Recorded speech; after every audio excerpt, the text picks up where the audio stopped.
Mombie breaking through the screen, chasing dreams in a technicolor scene.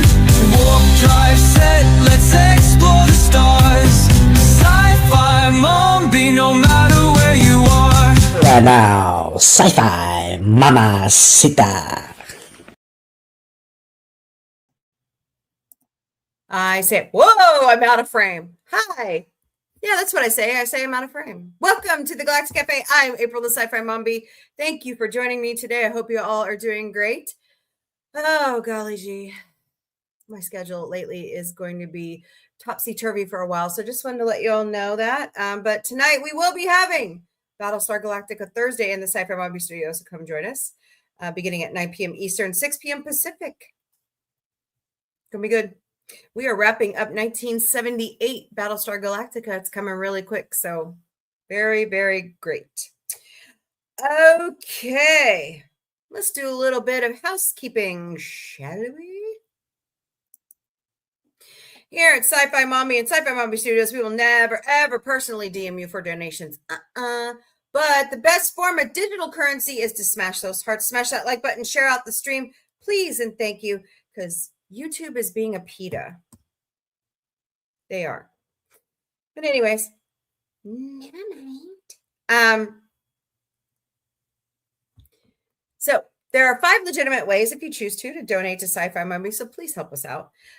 You can buy us a cup of coffee at ko-fi.com/sci-fi mombie. Ko-fi. It's really awesome. We also have a creators platform over on throne.com/sci-fi mombie. We also have Patreon memberships. They're $3 a month. Go to patreon.com/user *U8497235. We have TikTok memberships. Go to the live. Go up to my name. Press the heart. That easy. That easy. And we also have a Venmo account. Search us out at @SCI-FI Mombie or scan all those QR codes on the other platforms. And of course, we are all over. Oh, God. Sorry. I ate popcorn today and now I'm regretting it. There we go. Yay. Of course, we're all over social media. We stream daily to Facebook, Instagram, X, YouTube, Twitch, LinkedIn, and TikTok. We also have Patreon, Mastodon, Substack, Blue Sky, Threads, Discord, Lemonade, IMDb Pro, Pinterest, Reddit, Counter Social. We have our own website at sci-fi-mombie.com. Check it out. It'd be great. And if you have any questions, concerns, comments, anything at all, email us at questions@sci-fi-mombie.com. Housekeeping achieved. All right. So, what did I do with my list for today? Figures. Darn it.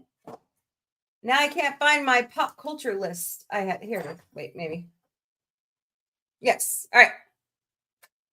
Don't forget to check out a Beamed 5 with Jessica over on Roddenberry podcast. She's become a producer over there, who is Jessica from Mission Log the Orville. We have a lot of fun on Talking TED Tuesday nights, but you have to have a membership to their Patreon in order to get access to their Discord. I know it's pretty interesting. It's not that bad though. Like, I think I pay like $4 a month, $5 a month.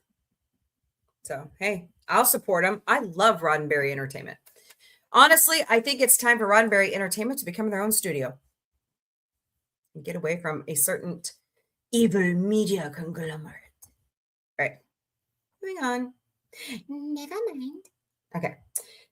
David Ellison told investors who want the Paramount Warner Brothers merger to happen. Hello, Class X and Mary Bird 501. Welcome to the Galactic Cafe. Hope you're doing great today. He told investors that once the merger is done, which it may not even happen at all because people like us are suing both conglomerates to keep them apart, said they're going to do 30 films a year. What? 30 films a year?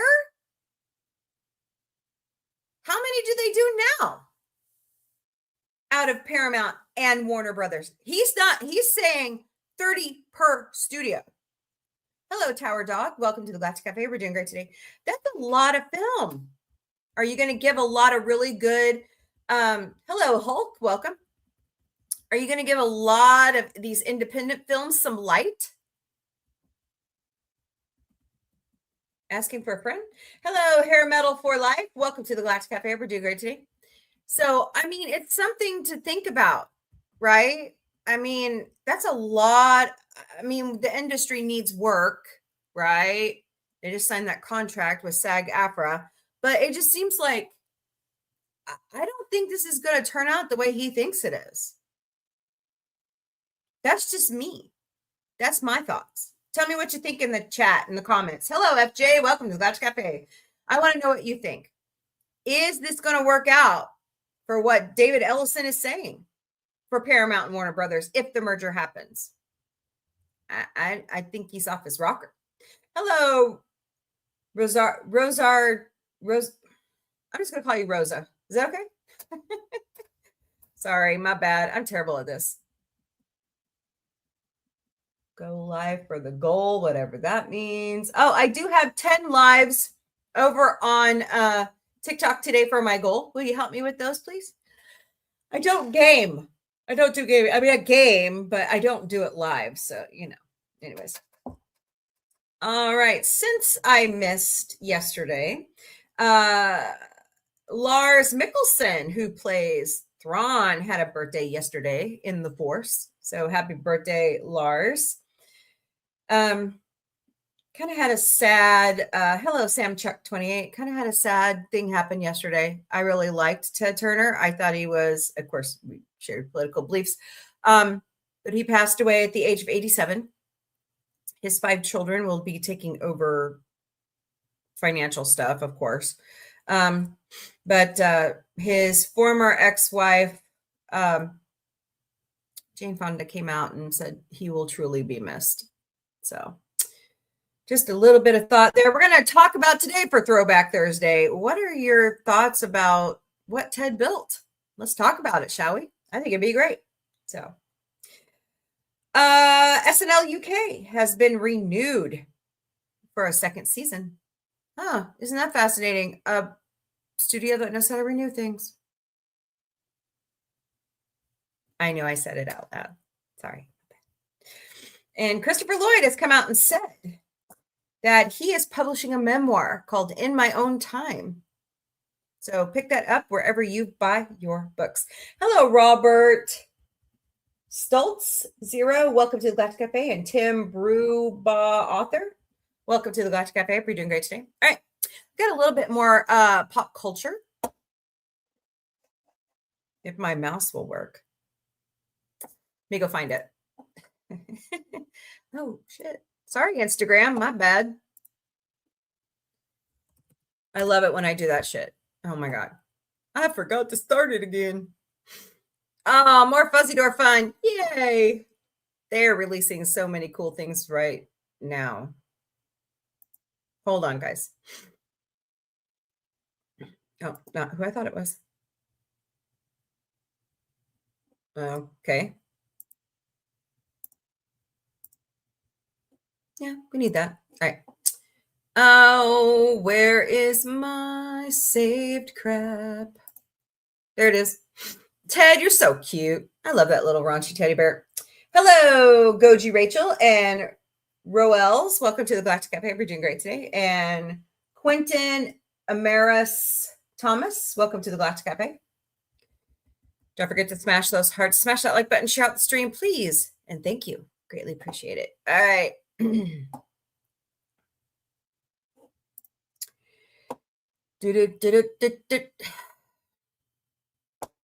Deli Boys Season 2. Hey,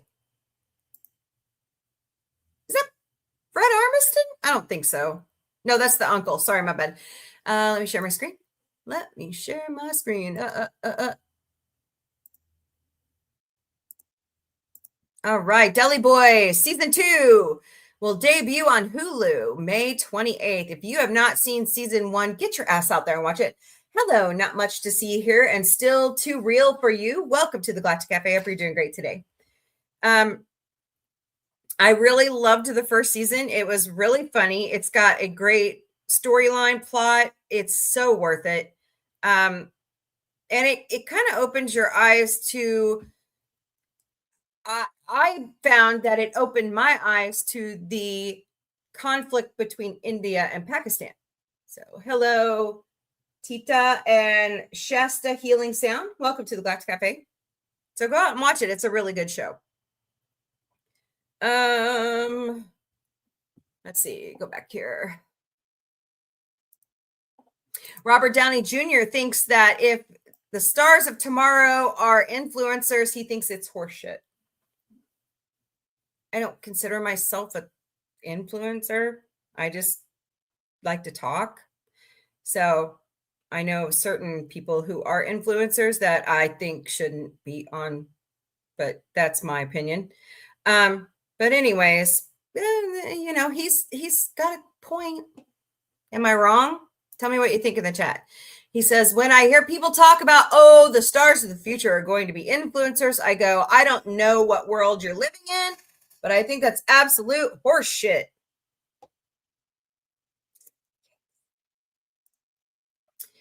He says, my son kind of got caught up in this whole influencer thing, and really it becomes like a religion. They're almost the evangelical hucksters of the information age. Ouch. Boy, he's just letting it out, ain't he? Wow. So, Doom has spoken. In commemoration of Sir David Attenborough's 100th birthday, a new wasp species has been named after him. Let's see here.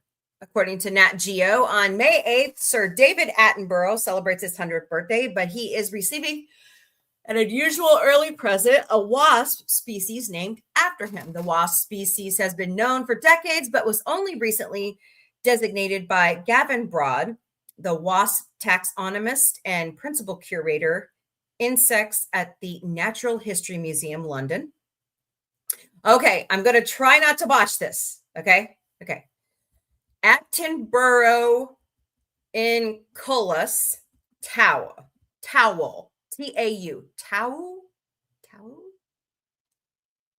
But anyways, Broad wanted to honor the man who introduced him to the concept of taxonomy when he was young. As a result, this tiny species, which devours other insects alive, is one of over 50 other species named in Attenborough's honor so far, including an echidna, a fungus, and an extinct marine reptile. Discover more about this new wasp species and other named after Sir David Attenborough at the link in Nat Geo's bio. It's a pretty interesting looking wasp. Sorry, guys, my face is itching. I don't know what's going on. Trying not to rip all my makeup off. Oh my God, have you heard about this? This is creepy as... So, Disney cruise ship comes back to port. According to TMZ, hello, NF Heroes and Chaotic, welcome. Chaotic reads. And ICE raids the Disney ship, stating it's a CSA, if you know what I mean. Hello, Zanny Phantom. And they supposedly arrest people on board. A CSAM investigation. So it's the Disney dream. And you would, I mean, I know not every place can be as safe as it wants to be. Hello, Singleton Sawdust Studio. Welcome. But to do that in front of the kids, I mean, are they sure? Disney's supposed to be the happiest place on earth. Not that kind of happy. And it's not happy. It's terrible. So, according to the government, it's an at-larger issue. So, all right. Connie, are you here? Are you ready? Are you ready? I got to back away from the mic. Hello, me. Welcome. I fucking hate reboots. Okay. Guys, Highway to Heaven is getting a reboot on Fox. Hi, Isaiah. Welcome, Mr. Dan. Hope you're doing great today. On Fox, for the 27-28 season. Guys, give me a fucking break. They're not only rebooting Baywatch, but now they're doing Highway to Heaven. Really? Oh, Isaiah, I'm tired of reboots. That's what you walked into. I mean, come on. Hello, everybody loves ramen. I like ramen. Do we need it? Do we need to do that to Michael Landon and what's his co-stars legacy? Anyways, Highway to Heaven coming to Fox 27-28. Hello, Eleanor. Welcome to the Galactic Cafe. Stupid. Okay, you have to hear this. Okay, so Jonathan Frakes was at MegaCon, and he has something to tell you about his retirement status. Okay? Wherever that was, that I was done with Star Trek. Star Trek was done. There's no new shows on it. Exactly. I guarantee you. Everything's in post-production. He's a director. He has nothing to do right now. But that was. Why would I not? Right? If I was lucky enough to get those gigs. He's like my parents' age. Okay. But I bring him in on and time. he's like, I'm not going to stop working. So there was a rumor that was going around that because that I was done with Star Trek. Star Trek was done. There's no new shows on it. Exactly. Star Trek, as of right now, is done. They are working on Star Trek Year One. But that was. It's in development. But otherwise, nada. If I was lucky enough to get those gigs, you're good at them. Thank you, but I bring him in on time. That they like that. And he's like they implied on so where. To this I say, Mr. Frakes, which I met at Missouri Comic-Con. It's time for you to direct some Orville. What do you say, Seth? Jonathan Frakes needs to return to directing the Orville. Clear your schedule. Do it now. Delegate. Delegate. Hello, Victoria and Pez. Welcome to the Galactic Cafe. I hope you're doing great today. Melody D. Hope you're doing great today. Welcome, welcome. So I say we need more Orville, and we need Jonathan Frakes to direct them. Might free up Seth's time if he does more directing. John Cesar needs to come back too. Hello, JJ603. Welcome. So that's all I'm saying. All right, moving on. Look at these beautiful. I'm sorry I don't have them to show you guys. These beautiful images from NASA are the bomb. They're so beautiful. According to NASA, the images of Cat's Paw Nebula is a cosmic collab between NASA Webb and NASA Chandra X-ray. Chandra contributed X-ray data, the purple blotches within the dusty center of the nebula, to this image snapped by Webb infrared. X-rays are energetic beams of light that can break through thick gas and dust, which help scientists study the high energy activity in the region. Ugh. I love the colors. I don't know how they get a cat's paw out of that. It looks like a face to me on its side, like, hello, Britt Robbins, but it gorgeous. All the stars and the dust and what's forming in the stars. It's just beautiful. I love this stuff. So Matthew Lillard is joining the cast of Man of Tomorrow, according to Collider. Matthew Lillard joined the upcoming Superman follow-up, though his role is still under wraps. Everything should still be under wraps. He'll star alongside David Cornsweet, Nicholas Hoult, with James Gunn steering the larger vision of the universe as director. This one person says, is he playing Shaggy in the movie? Golden, glorious. All right. New Planet of the Apes movie at 20th Century Fox to be directed by Fantastic Four First Steps director Matt Shakman. After helping launch Marvel's Fantastic Four franchise with Fantastic Four First Steps, director Matt Shakman and writer Josh Friedman are getting a shot at another high-profile IP, a source tells Deadline. Shakman is set to direct an untitled Planet of the Apes movie at 20th Century Fox, with Friedman penning the script. While not confirmed, sources tell Deadline this will not be a continuation of the most recent Kingdom of the Planet of the Apes, but a new original story that Shakman and Friedman are developing. No! Stop. Right there, dead in your tracks. Hello, Blazer McLazer. Continue the Kingdom of the Planet of the Apes story. Continue it. Don't start. Oh, God, this irritates me so. Please, for the love of God, don't do it. Don't reboot. I'm going to do it like Kirk does Khan. Ready? Reboots. Okay. My daughter's going to kill me when I said it like that. It's fruitcake. Anyways. Stop running franchises. Have you seen this video? I'm the mother of 3. My sons were rambunctious on their outdoor play equipment on streets, but according to TMZ, a Washington woman is accused of chasing a child down a sidewalk in a reckless driving incident. She was arrested for DUI and trespassing. Girl, you should be arrested for attempted murder. Hello, just me and my cats. Welcome to Galactic Cafe.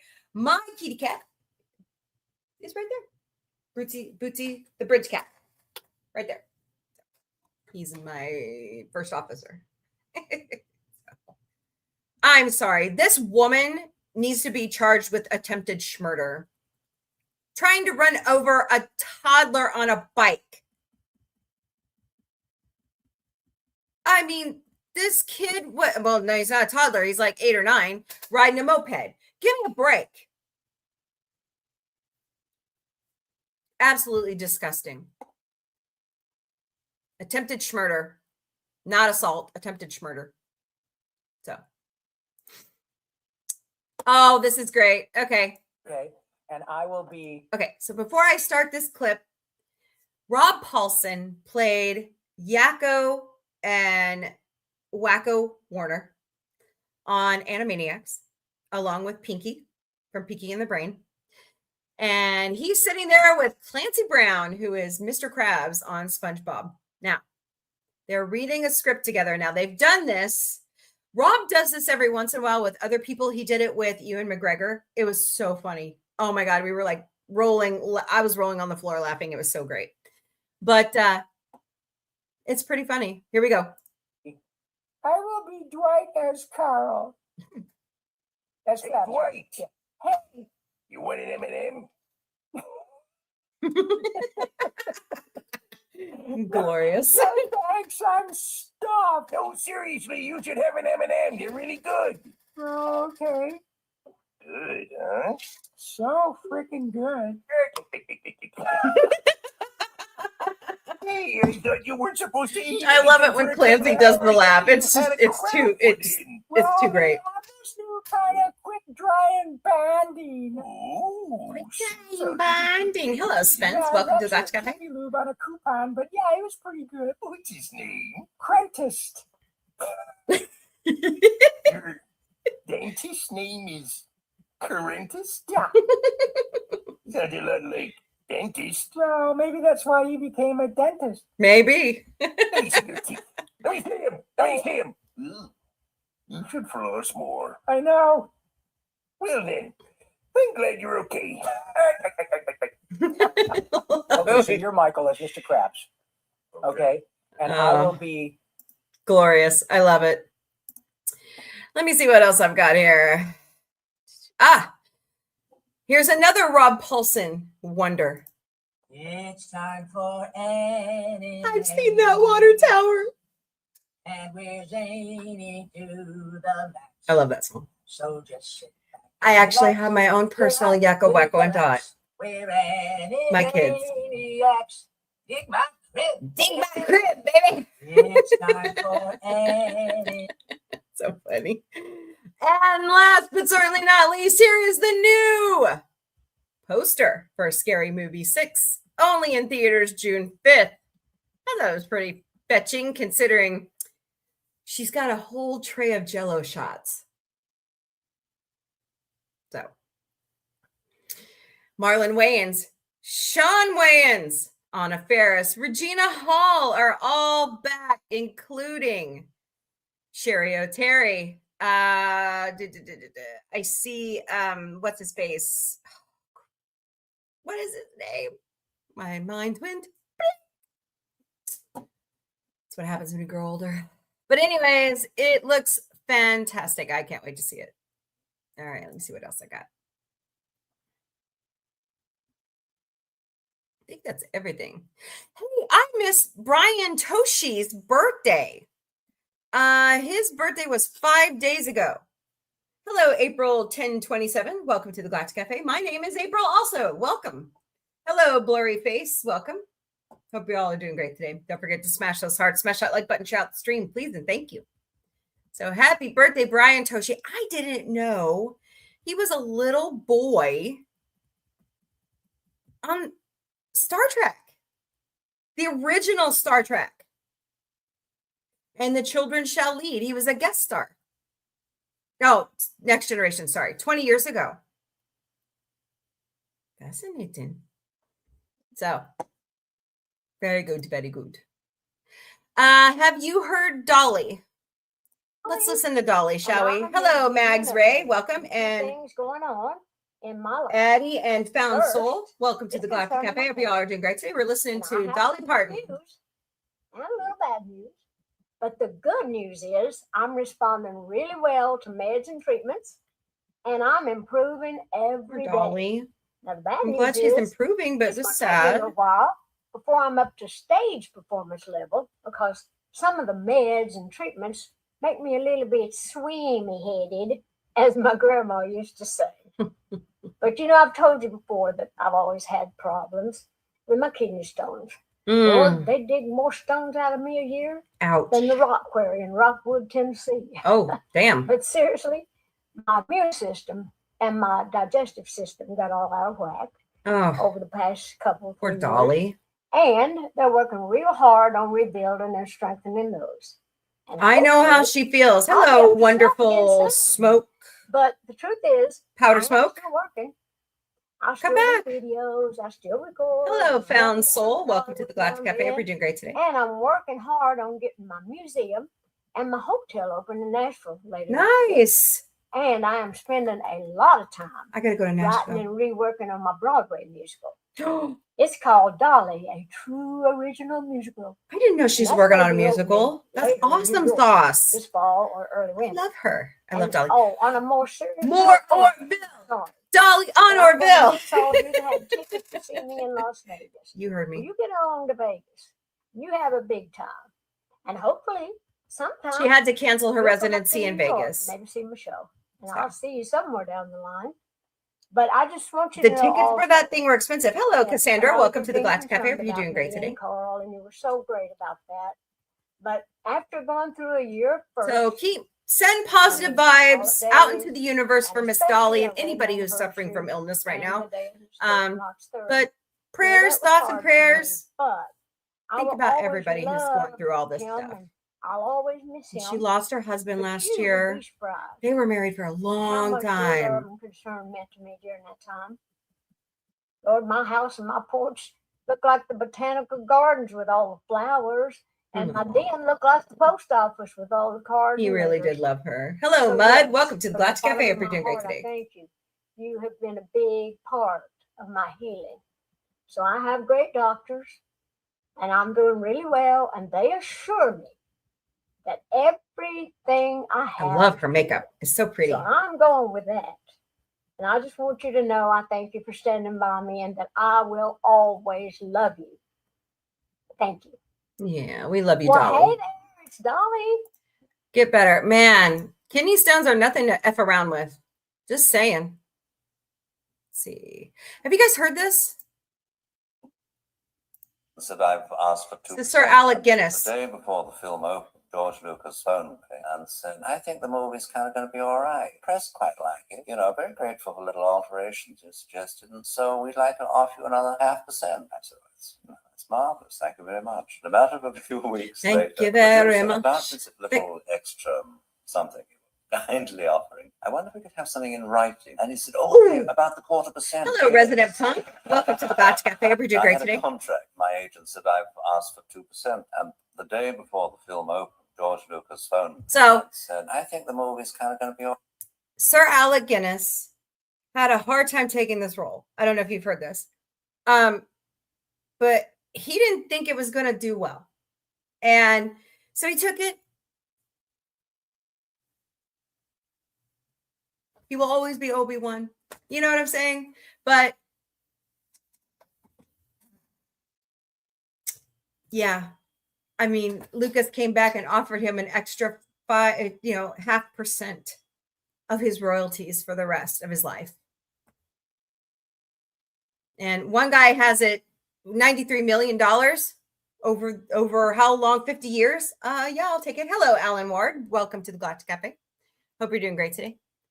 So just fascinating stuff. I didn't get to show this on the 4th. May the 4th be with you. This is fantastic. This is Jimmy Fallon and the cast of Star Wars. Hello, definitely not Patrick. Welcome to the Galactic Cafe. Hope you're doing great today.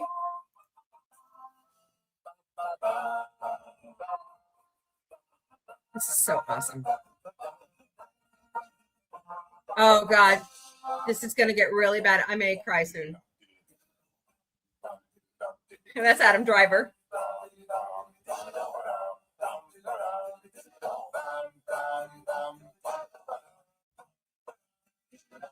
They got Questlove in the Stormtrooper outfit. It is glorious.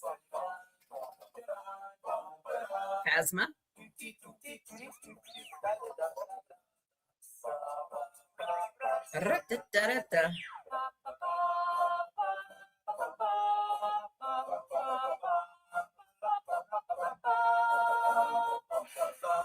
Oh.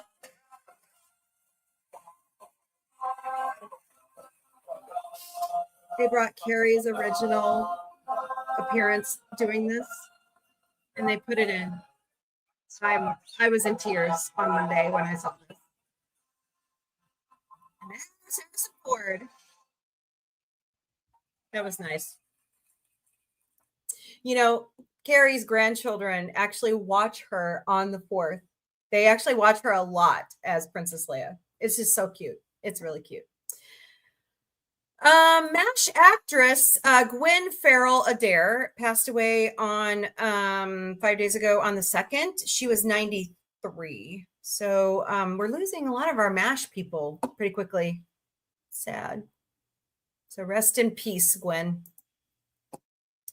Okay. I don't think I got anything else.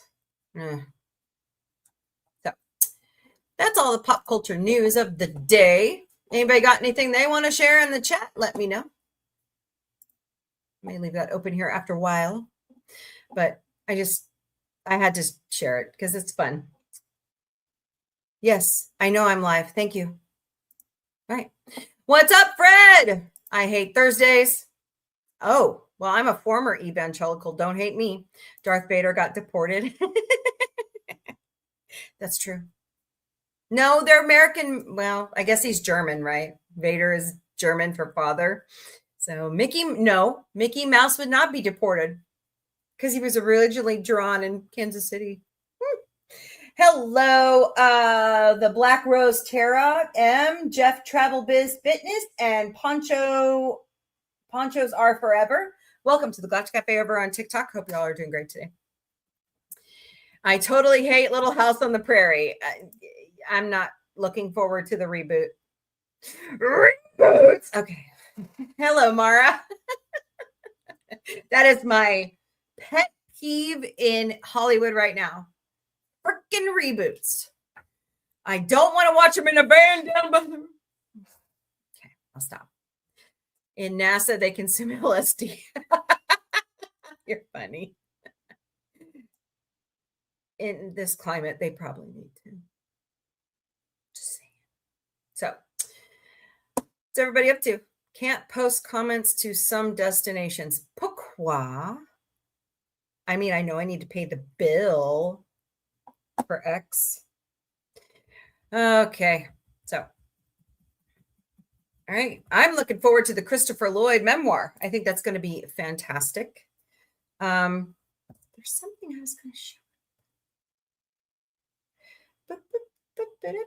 Oh yeah, we're going to look at some of the stuff of Ted Turner here in a little bit. Remembering Ted. Hello, Jake. If it wasn't for Ted, we wouldn't have Cartoon Network. We didn't have Cartoon Network, which is the old Hanna-Barbera smacked together, right? Wouldn't have Seth MacFarlane or Butch Hartman. They both worked on What a Cartoon. Fascinating. So, wouldn't have some of the glorious animation we have today. So, thank you, Ted Turner. But we'll talk more about that here in a minute. So, be thinking about what you liked. A lot of people have said they hate CNN. I get it. But hey, when you start a trend, you run with it, right? So, what you doing today, Jake and Mara? Hope you all are doing great today. So, now I've got that stuck in my head. Oh no. So I like the name Butts, and you cannot lie. It has a no. I used to date a guy, but his last name was Butts. Not really. Not really. Not really manly. No. So funny though. Funny. So, all right.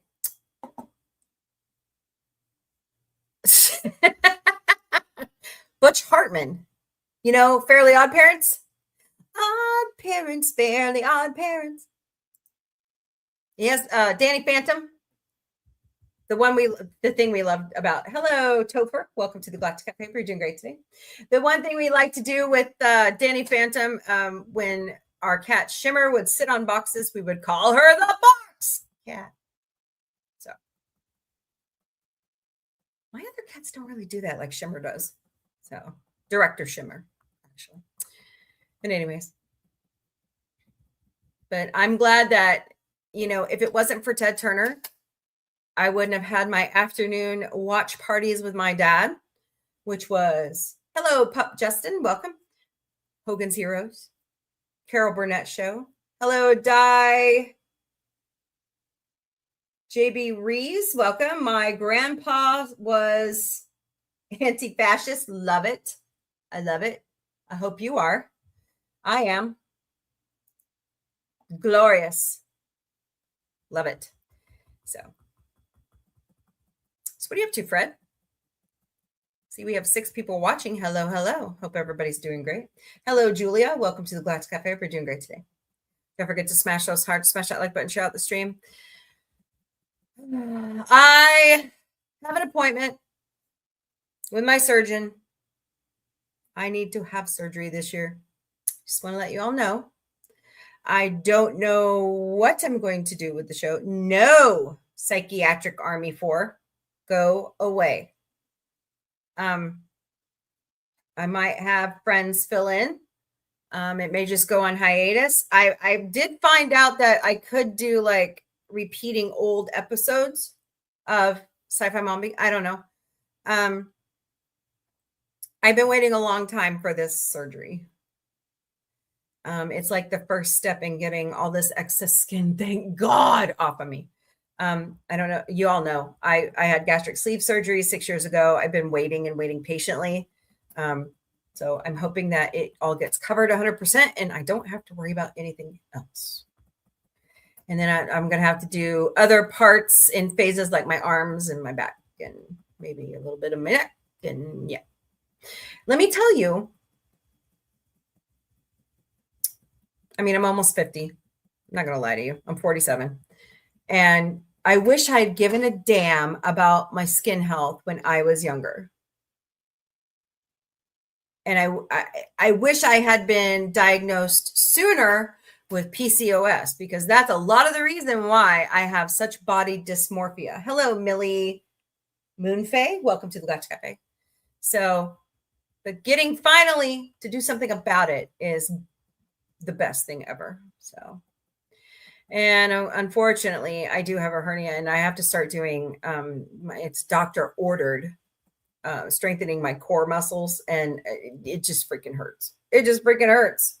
So, what else is new?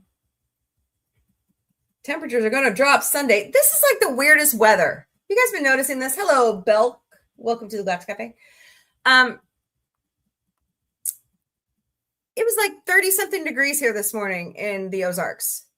And I'm going, what the? Usually by now, we jump like right into summer in May in the Ozarks. And it's been nice. Like, I like getting out, the breeze is nice and all that fun stuff. And I'm just, it's weird. Hello, William Gilmore. Welcome to the Galactic Cafe. Hope you're doing great today. Is your brother happy? I'm kidding. Your brother happy, Gilmore? So. Okay. Trying to remember if I have anything else to share with you. Otherwise, we're going to hop right into some good news of the day. So here we go. I get all of my good news from goodnewsnetwork.org. Oh, Edward R. Morrow quote today. Nice. All right. Today's quote of the day is, dig deep in our own history and our doctrine, and remember that we are not descended from fearful men. Edward R. Murrow. I love that man. I wish I had been around to meet him, but I have always looked up. It's like Walter Cronkite. You look up to these people, and we seriously, I'm going to go on my soapbox for a second, so hold tight. We seriously need some really good investigative journalism. Independent fourth state journalism. Hello, Barbent and KJ. Welcome to the Galactic Cafe. It is time. We cannot let this slide any further. Hello, Haley Johnson. Welcome. We need good investigative journalists with ethics and values. Not corporate media, not legacy media, good independent journalists. We used to have it once upon a time. It brought down the food industry back in the day to enact our food safety laws. It brought down Watergate. It released the Pentagon Papers. Hello, James. Welcome to the Galactic Cafe. Hope you're doing great today. Hello, Adam, radical leftist skinwalker. So you're a skin pedestrian, huh? We will be talking about skin pedestrians on The Truth Is Out There with Sci-Fi Mombie. So. My kids won't let me call it anything else. I think she made me call it flesh pedestrian or something like that. So. All right. Let's look at some articles from goodnewsnetwork.org. Who's that? Sam Neill. Oh, nice. We'll get to that one soon. Platypuses swam with dolphins 25 million years ago, reveals extinct fossil find. Cool. It has feet like a duck, but it's furry. Do you guys remember those? Hello, Boris in Boston. Do you guys remember those? What is that? Zoo, the commercials that they used to play on Nickelodeon when you were watching TV? Oh my God, I have to go look it up. Hold on. Hold, please. Let's see.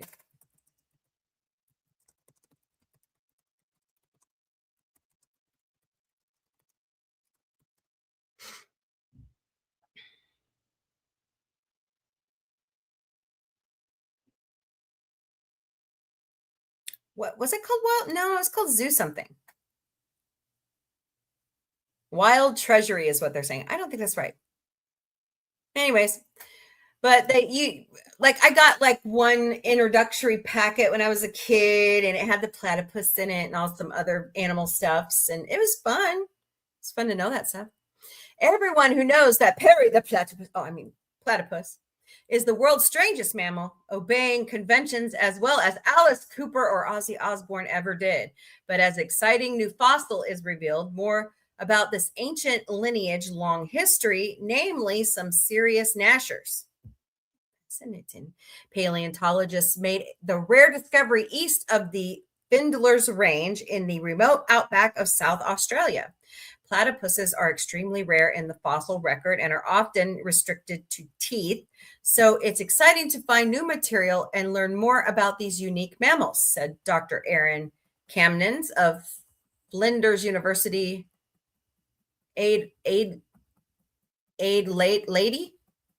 Lottie. The what preserved fossils of the oldest known species. Oh my God. I've got to start learning taxonomy better. Seriously. Obdurian insignis. There we go. Described in the journal Australian Zoologist, shows that a toothed ancestor of the modern platypus lived during the late Oligocene period, around 25 million years ago, in the huge lakes, slow-flowing rivers, and forested lowlands of Central Australia. Dr. Camden said, platypus mainly differs from the modern platypus by having well-formed teeth, molars, and premolars, while the modern platypus loses vestigial teeth shortly after birth and uses only a small horned pad to chew its food as an adult. Previously, the ancient platypus was known only by 1.5 molar teeth, a jaw fragment, and a pelvis fragment. Interesting. The new premolar of prehistoric platypus shows the species also had large pointed front teeth, which with its large, robust molar teeth could easily have crushed animals with shells or robust exoskeletons like yabbies or freshwater shrimp. Says Sudi co-author Professor Trevor Worthy from the Paleontology Lab at Flinders University. A scapula showed that the animals swam and moved much like the modern platypus and differed mainly by being slightly larger and having teeth. Cool. Hello, Bike Dutch. Welcome. The Flinders University team has organized expeditions to an outback desert location east of Flinders Ranges for over 20 years to study rocks containing fossils. More than 1,000 fossils of non-fish vertebrate animals have been collected, including just 3 fossils of the toothed platypus. Professor Worthy says the forests that were home to diverse communities of arboreal, of tree-dwelling animals such as koalas and many types of possums. In the trees, numerous birds, including the giant eagle, arcane Hyrox, lived, he said. Below on the ground, sheep-sized marsupials browsed. Fascinating. The lake supported many kinds of lungfish and other smaller fish. Little known is that a small dolphin also lived in these freshwater ecosystems. Its teeth and bones have been found at several places where the rocks exposed this ancient community. But as the new fossils show, another mammal swam with the dolphins, an ancient toothed platypus. Perry, the platypus's relatives? Oh, okay. Doofenshmirtz quality. Okay. He says the rainforests and lakes have long gone, but platypuses have been swimming in Australia waterways ever since. I've studied this lost ecosystem for many years now, said Worthy, and it is for exquisite fossils like these that I return again and again to the desert. One never knows what erosion or one's efforts will reveal next. Very fascinating. I like it. I like it a lot. Oh, where is it? It's not letting me do it today. Weird. Hello, Era Cubes. Welcome to the Galactic Café. Are we doing great today? All right. Canadian woman gives free bikes and trikes to thousands of kids in the past 14 years. Oh. For 14 years, a generous soul in Moncton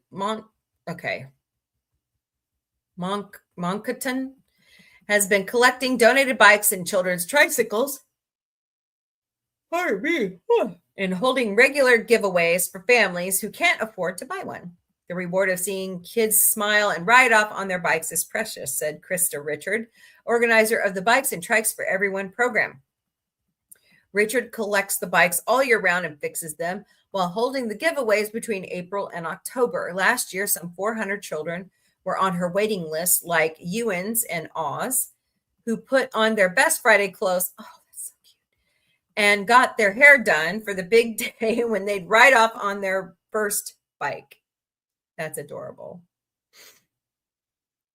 Richard told CBC News that she'd given away thousands of bikes and trikes over the years and says the fresh air and time spent outdoors has more benefits than just the health of the child. With all these video games, there's no social contact and people don't know who their neighbors are anymore, Richard said. But if you get a bunch of kids on their bike and they get to know each other and then the families get to know each other, and I think the more time you spend outside is better. Giveaways always take place on Sunday, and there's a small team of volunteers who mostly go to collect the donated bikes, but Krista does much of the rest herself. Pardon me, good Lord. Caffeine. Oh, I need more caffeine. She even started keeping adult bikes as well in case parents wanted to go riding with their kids. In reminiscent of a story GNN wrote last year, Working Bikes estimates it takes in, fixes up, and gives away some 150,000 bikes that would have been destined for landfills. Many are given away in Chicago, more still in the United States, but Working Bikes has collaborated in Mexico, Venezuela, Albania, Uganda, Angola, Egypt, Cuba, and many, many more countries besides where their bikes are shipped. That's great. Get more people out on a bike. Like it. Let's check on Mr. Sam Neill here. Sam Neill beats cancer after 5-year battle, announces it's time I did another movie. I agree. Hey, Kip Durans and Nini Crochet. Welcome to the Galactic Cafe. Hope you guys are doing great today. Jurassic Park star Sam Neill, who's been battling lymphoma, has spoken out that he's cancer-free and that now it's time I did another movie. The international A-lister from New Zealand was diagnosed with angioimmunoblastic T-cell lymphoma and immediately started chemotherapy as early as March 2022. The cancer had already progressed, and he said that it was likely been there since 2021. His chemotherapy was pretty miserable business, but it was keeping him alive, he told Australia 7 News. I wonder if they should probably, I think they're going to talk about it. Then the chemo stopped working. I was at a loss, and I looked like I was on the way out, which wasn't ideal, obviously. That's when Neil switched from chemotherapy drugs to CAR T-cell therapy, a Nobel Prize-winning therapy that has changed the game for the treatment of several cancers. Good. I've just had a scan just now, and there is no cancer in my body. That's an extraordinary thing, he admitted. Neil says it's beautiful. He gets to watch his grandchildren grow up, but as regards the fans of his many fantastic films, he also said he's eyeing up a Hollywood return. It's time I did another movie, he said, adding that though the opportunity to work again was exciting, his battle with cancer changed his outlook on what remains of his life. That's awesome. You know, you're going to sleep soon? Okay. Glad you're doing good, Durans. Awesome sauce. You know, this CAR T-cell therapy is a game changer, and it needs to be pushed out even further.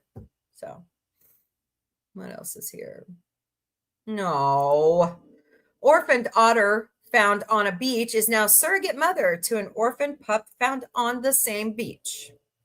When rescuers found a 2-week-old otter pup alone on Azil Omar State Beach on the central coast of California, they knew exactly what to do. They took the pup named Sunny to the aquarium of the Pacific, where lived a maternal-aged otter named Ray, who was also found orphaned alone on a beach as a juvenile.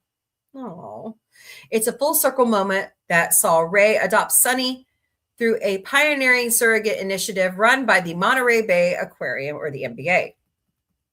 The two are bonding well, having been transferred to the MBA's Otter Rehabilitation Center in Long Beach. Staff have been determined that it's no longer possible to release the two otters back into the wild, as they're already too accustomed to humans and lack the experience to avoid a sea otter's main dangers. Nevertheless, Sunny needs to learn how to be an otter. And The Guardian reports that Ray is teaching her vital skills like how to find, catch, and open food, irrespective of where her future home will be. Though the two are destined for an aquarium enclosure, the otter program was successfully rehabilitated 9 southern sea otters and released them back into the wild, in part because of the surrogacy program that gives otter pups a chance to survive to adulthood when they had no hope of doing so otherwise. Megan Smiley, the sea otter program manager at MBA, said that the two were seen manipulating false crab shells, an important foraging skill. Next up may be the use of tools, a skill that the ultra-intelligent sea otter is quite proficient in. They've been recorded opening doors and unscrewing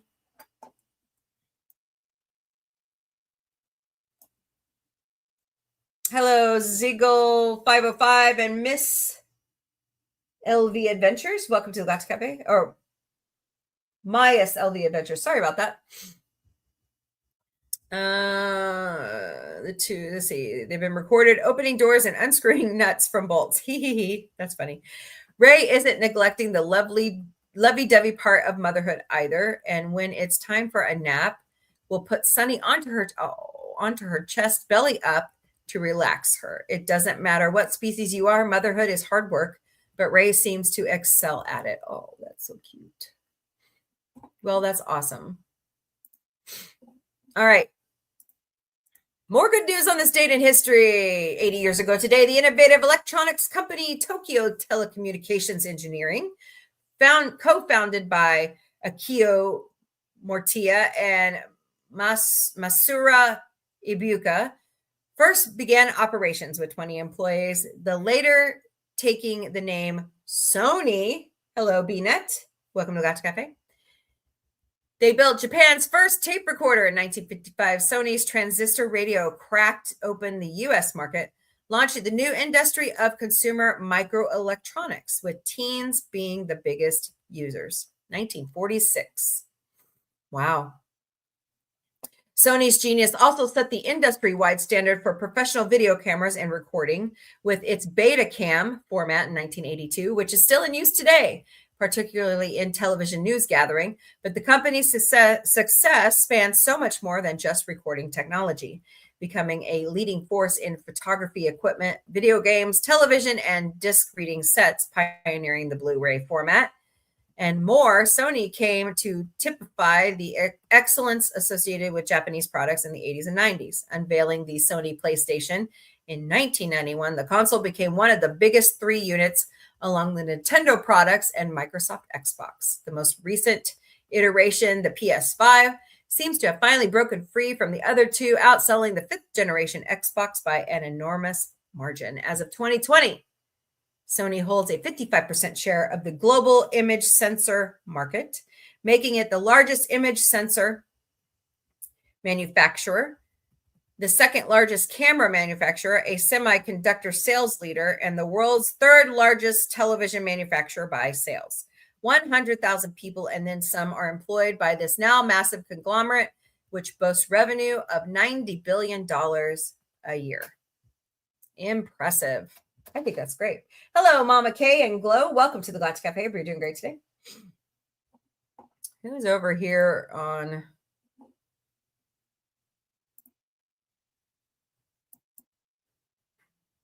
What in the world? Weird. Hey, Power Ranger Donnie, how are you? It's good to see you. Let's see, what's he saying?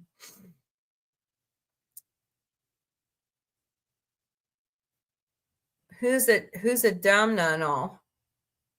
I don't know who that is. Hope everyone is well despite the passing of John Sterling, Ted Turner, and no, Kenji, really? Oh, that's sad. Speaking of Sony, 4 days till the season 2 premiere of Pop Culture Jeopardy on its new home of Netflix. Hello, FKHC 2005, otherwise known as Tim. There are some who call me Tim. So Autumn can vote now. May God help us. Yes, she'll vote for the social safety net. All right. Because she believes in people. Oh, hi. Okay. Yeah, I messaged you back and I didn't hear from you.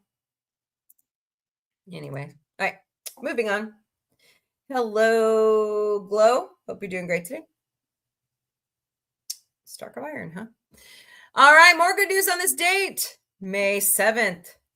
Beethoven's Ninth Symphony, my favorite, the chorale, one of his favorite masterpieces, composed while he was completely deaf, premiered in Vienna, 1824.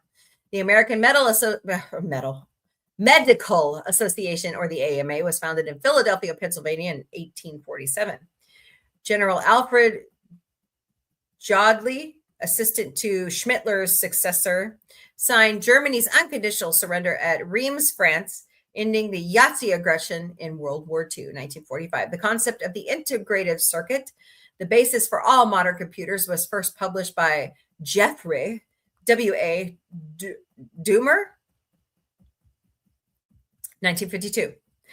Pope John Paul II traveled to Romania, becoming the first pope to visit a predominantly Eastern Orthodox country since the Great Schism of 1054. That was 1999.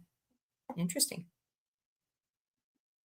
20 years ago today, at the final match of Arsenal's home stadium at Highbury, their star forward Thierry Henry scored a hat trick against Wigan Athletic in what was a game they needed to win to secure Champions League qualification. At one point, being 2-1 down, the club captain and all-time leading goal scorer Henry scored 3 goals in succession, concluding the moment by kneeling down to kiss the turf on what had come to be known as the home of football in London. Kiss that turf. Legendary Arsenal manager Arsene Wenger, who oversaw the win against Wigan, said years later that they left part of their soul at Highbury after moving to the brand new Emirates Stadium. Many parts of the stadium were auctioned off for charity, while the Art Deco architecture of the east and west exterior stands were preserved and incorporated into a housing development called Highbury Square. The pitch on the 80-year-old memories became a communal garden, while the large clock that sat inside the stadium was also preserved and installed in the new stadium. That was 2006. Interesting. 40 years ago today, the Canadian Patrick Morrow became the first man in history to climb all of the True 7 summits when he completed the climb up Punka Jawa on the island of New Guinea, the tallest mountain in Oceania. Born in 1952 in British Columbia, his abilities as an adventure photographer led to him being selected for the Canadian Everest expedition in 1982. On Mount Everest, he realized he had stood atop 3 continents, North America, South America, and Asia. And during the next 4 years, he climbed to the highest points of Europe, Africa, Antarctica, and Australasia. That's nice. That's awesome. American businessman Dick Boss claimed mountaineering's grand slam before Morrow, but while Boss used Australia's Mount Kosciuszko, I know I didn't say that right, as one of his 7 targets, Morrow included all of Australasia in his continental definition, and thus he climbed Karsten's Pyramid in Jawa, a peak nearly twice as high as Koshik. I'm not even going to try it. 1986. Daisy, what are you doing? I see you. On this day, 7 years ago, the city of Denver, seeking to acquiesce to people's inalienable right to choose what they put in their body, decriminalized the possession of psilocybin mushrooms. Fascinating. Psilocybin mushrooms. While still not entirely legalized, they are nevertheless much easier to acquire and hold for therapists and other licensed to use mushrooms in their life-saving therapies. While the first 6 months following the enactment of the law saw no arrest for psilocybin-related substances. Fascinating.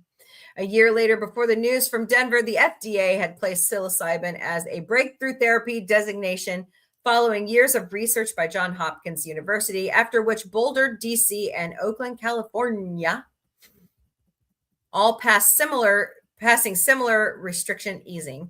Big Cannabis read the tea leaves and found that it was only a matter of time until the legalized cannabis industry became intertwined with that of the mushroom. Companies like Delic, Mazatec, and Allied are all using the enterprise level funding and operation to have a supply chain of psilocybin mushrooms in place for when the state of legalization in the country reaches a tipping point. Humans have used these mushrooms for thousands of years for healing, rites of passage, spiritual insight, strengthening of community, and raising consciousness. Read the Decriminalized Denver website, 2019. Daisy, I see you. 165 years ago today, Rabindranath Tagore, the Indian poet, writer, and uplifting artist who reshaped Bengal culture, Bengal, right, was born. He became the first non-European to win the Nobel Prize for Literature in 1913 as author of the beautiful verse Gitanjali, song offerings. Sometimes referred to as the Bard of Bengal, Tagore's spiritual poetry, elegant prose, and magical drawings poked at rigid classical forms and restricted structure. His respect for scientific laws and exploration of biology, physics, and astronomy informed his poetry, which exhibited supreme respect for naturalism. Currently, both the nations of India and Bangladesh use his songs as their national anthems. Check out some of his most famous quotes and read his final paragraph to the world. 1861. The dictation from Tagore in 1941 became his last poem before his death at the age of 80. I'm lost in the middle of my birthday. I want my friends, their touch with the earth's last love. I will take life's final offering. I will take the human's last blessing. Today, my sack is empty. I have given completely whatever I had to give. In return, if I receive anything, some love, some forgiveness, then I will take it with me when I step on the boat that crosses to the festival of the wordless end. Beautiful. Hello, Merv. Welcome to the Galactic Café. Hope you're doing great today. Other famous quotes. Every person is worthy of an infinite wealth of love. The beauty of his soul knows no limit. Glimpses of Bengal. I slept and dreamt that life of joy. I awoke and saw that life was service. I acted, and behold, service was joy. Faith is the bird that feels the light when the dawn is still dark. Clouds come floating into my life, no longer to carry rain or usher storm, but to add color to my sunset sky. A mind all logic is like a knife all blade. It makes the hand bleed that uses it. Death is not extinguishing the light. It is only putting out the lamp because the dawn has come. Everything comes to us that belongs to us if we create the capacity to receive it. Don't limit a child to your own learning, for he was born in another time. Age continues, youth ventures. That's true. Hello, Agent 1440. Welcome to the Galactic Café. We're doing great today. True love, even if it brings sorrow. Excuse me. Let me start over. Oh, geez. True love, even if it brings sorrow. Trust love. Oh my God, I can't read today.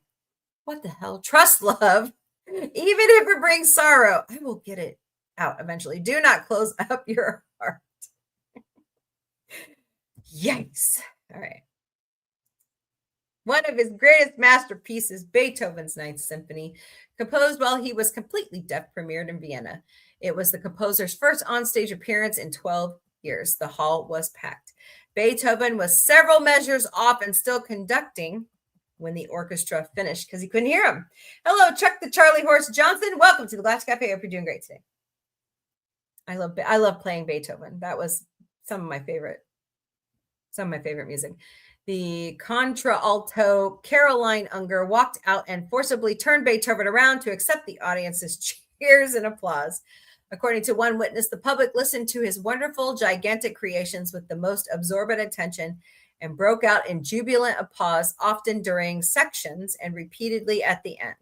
The whole audience acclaimed him through standing ovations 5 times. There were handkerchiefs in the air, hats, raised hands, so that Beethoven, who could not hear the applause, could at least see the ovation gestures. The theater house had never seen such enthusiasm in applause. It included part of a poem on Die Freude, or Ode to Joy, by Friedrich Schiller. Glad as his sons fly through the heavens, glorious plan. Run, brothers, your race, joyful as a hero to victory. Be embraced, you millions.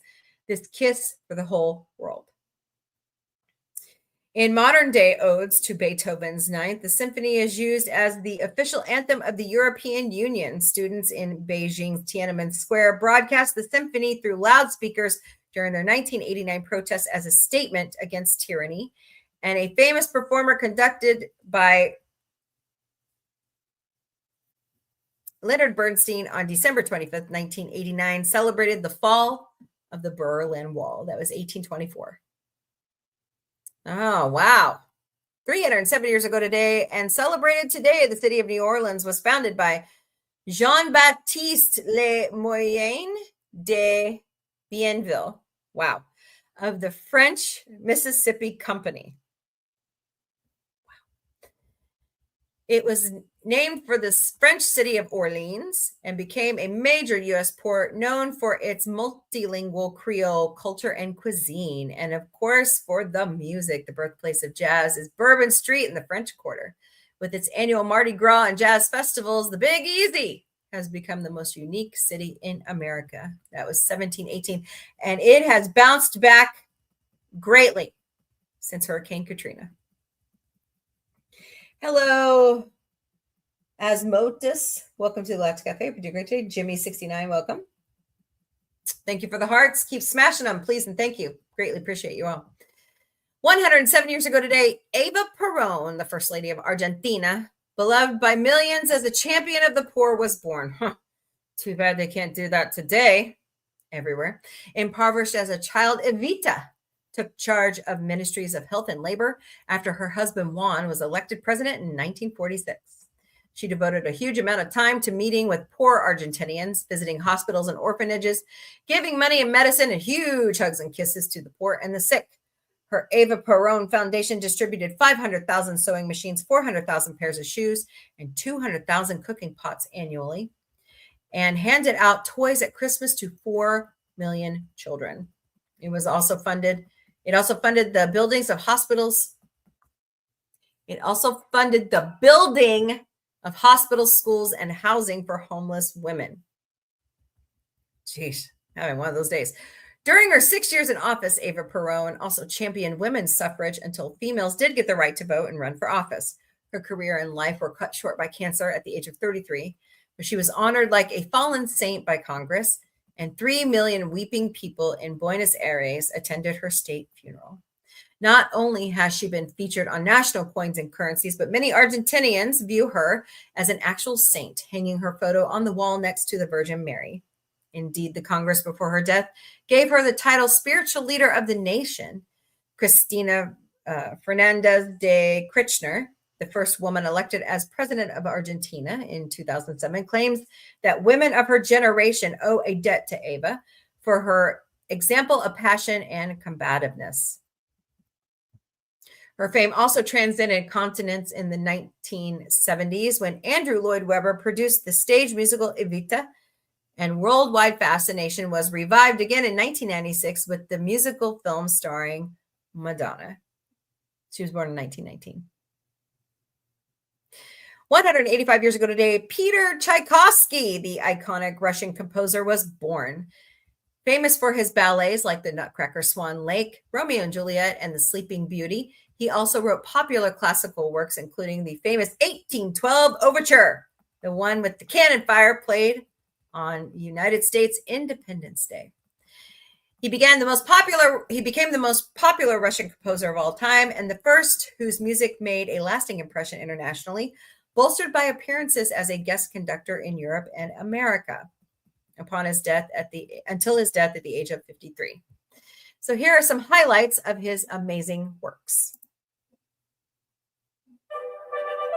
Pyotr Ilyich Tchaikovsky was born on May 7, 1840, in Batkinsk, Russia. Unlike in many European countries, a serious career in music was not socially acceptable in Russia during this time. It was not. For this reason, Tchaikovsky first studied law and then worked for a few years. Fascinating. I didn't know that. His inner drive Hello, Pomade and Parables. eventually led him to quit Natty law, Matt. and in 1861 entered the St. Angel, Petersburg welcome to the Galactic Café. We're all doing where he great today. studied composition under Anton Rubinstein. Wow. After graduating in 1866, Tchaikovsky was employed as a harmony teacher at the Moscow Conservatory.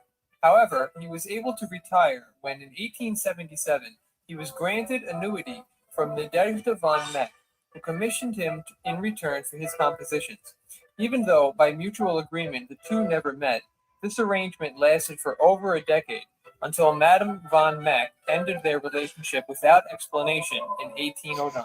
Tchaikovsky was known for having an extremely delicate and hypersensitive personality who was prone to hypochondria and extended bouts of depression. In fact, it is said that he attempted suicide on more than one occasion. Oh my. These characteristic traits are perhaps a catalyst for the passion and extravagant emotionalism found throughout his music.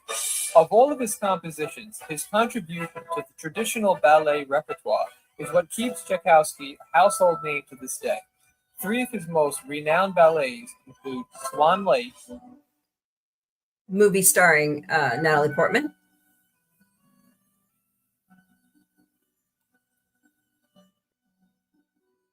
oh, love that music. I played that music. I play violin if you don't know. Hello, Natty Matt. Welcome back. Hope you're doing great today.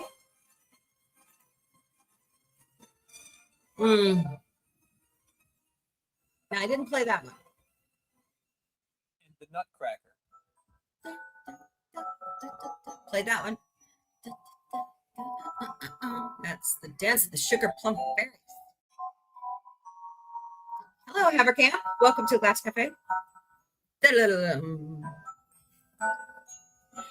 Pyotr Ilyich Tchaikovsky died of cholera poisoning on November 6, 1893 in St. Petersburg, Russia, at the age of 53. Hello, Piria. Welcome. Wow. I didn't know he was poisoned. That's sad. All right. Well, there's your good news of the day. Tell me what you think about that in the chat. All right. I'm going to go look for something here.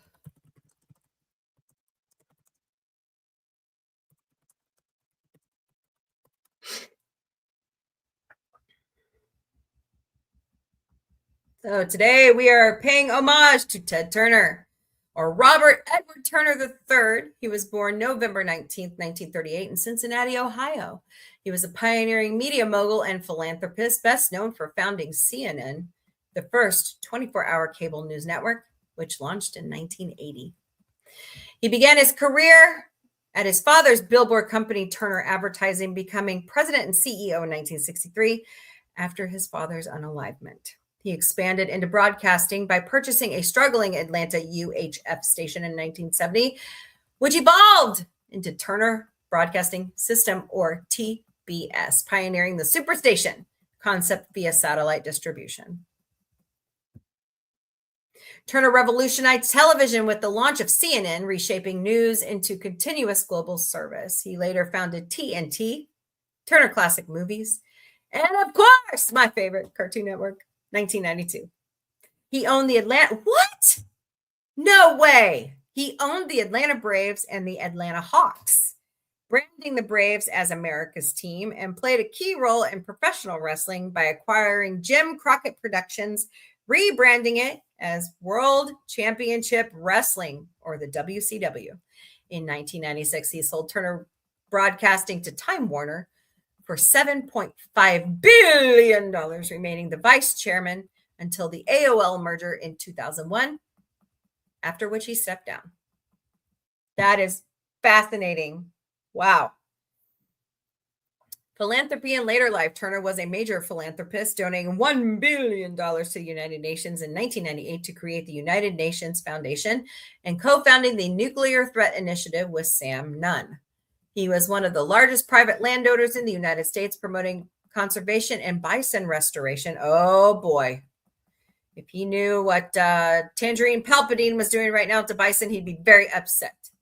And co-founded Ted's Montana Grill, a bison-focused restaurant chain. He married 3 times, including to actress Jane Fonda from 1991 to 2001, and had 5 children. Diagnosed with Lewy body dementia in 2018, Turner largely withdrew from public life before passing away on May 6, 2026, at the age of 87 in his home at Tallahassee, Florida. It is estimated that his net worth upon death is $2.8 billion. Wow.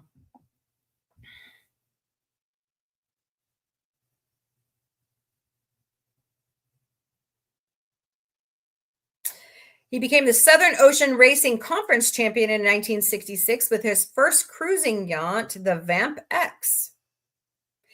He first attempted to win the America's Cup in 1974, losing it. Let's see if I can find where that went. WTBS.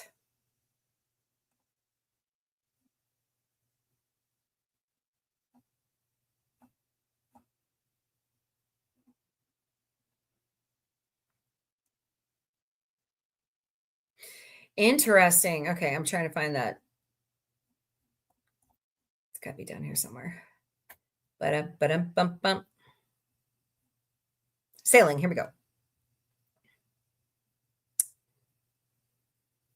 His first attempt to win America's Cup in 1974, losing in the Defenders Trials aboard 12 metric class yacht US-25 Mariner. Turner was defeated by Ted Hood aboard US-26 Courageous. Turner was asked to join the 1977 America's Cup Defense Syndicate formed by Hood and Lee Loomis for the New York Yacht Club. That group still owned the Courageous, but decided to design and construct a new 12 metre US-28 Independence to defend the 1974 America's Cup victory. However, in trials, with Turner as skipper aboard the 3-year-old Courageous, proved to be faster than Hood and Independence and was selected to race in the 1977 races. From September 13th through 18th, 1977, Courageous, with Turner in command, defeated the challenger, Australia, skippered by Noel Robbins in a 4-race sweep. Courageous's great winning margin out of all 4 races was 2 minutes and 23 seconds. He liked to race. That's cool. He appeared on Sports Illustrated July 4th, 1977, after the win. Back up here. That's true. All right. Let's see.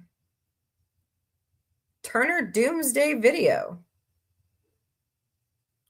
Turner famously stated before CNN debuted, "We won't be signing off until the world ends. We'll be on and we will cover the end of the world live, and that will be our last event.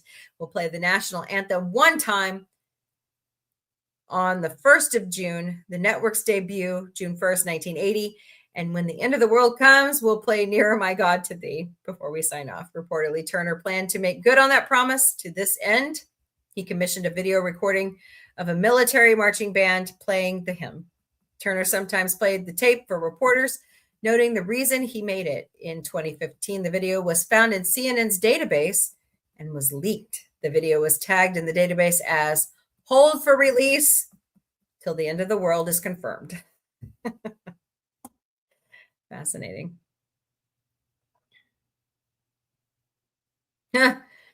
In 1981, Turner Broadcasting Systems acquired Brute Productions from Fabergé Cosmetics. After a failed attempt to acquire CBS, Turner instead purchased the film studio MGM UA Entertainment from Kirk Kevorkian in 1986 for $1.5 billion. Following the acquisition, Turner had amassed enormous debt and sold parts of the acquisition. Kevorkian brought back MGM UA Entertainment. The MGM UA studio lot in Culver City was sold to Lorimar Telepictures. Turner kept MGM's pre-May 1986 and pre-merger film and television library. Turner Entertainment Company was established in August 1986 to oversee film and television properties owned by Turner in a deal with Kevorkian. And I'm not saying his name right.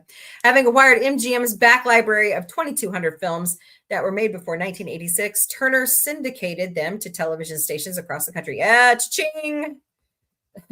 While broadcasting some older films originally filmed in black and white, he aired colorized versions of them. Boy, was that controversial.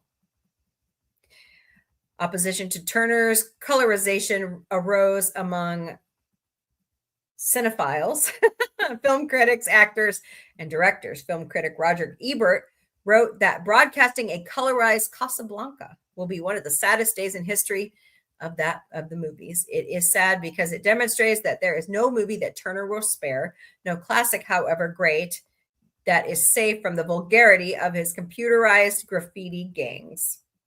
Ouch. Due in part to Turner's colorization, the Library of Congress established the National Film Registry with the aim to preserve American films in their original formats.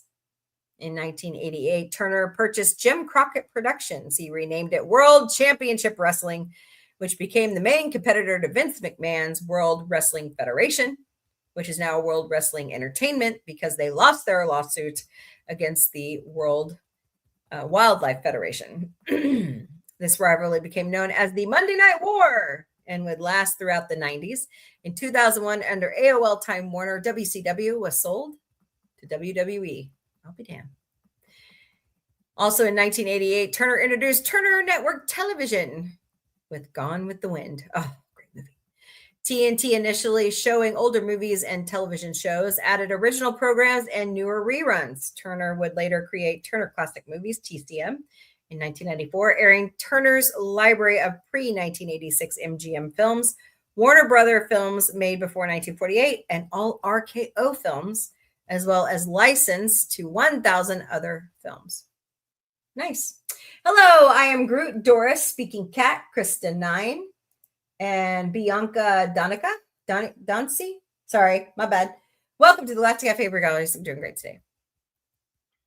In 1989, Turner created Turner Tomorrow Fellowship for fiction, offering positive solutions to global problems. The winner from 2,500 entries worldwide was Daniel Quinn's Ishmael.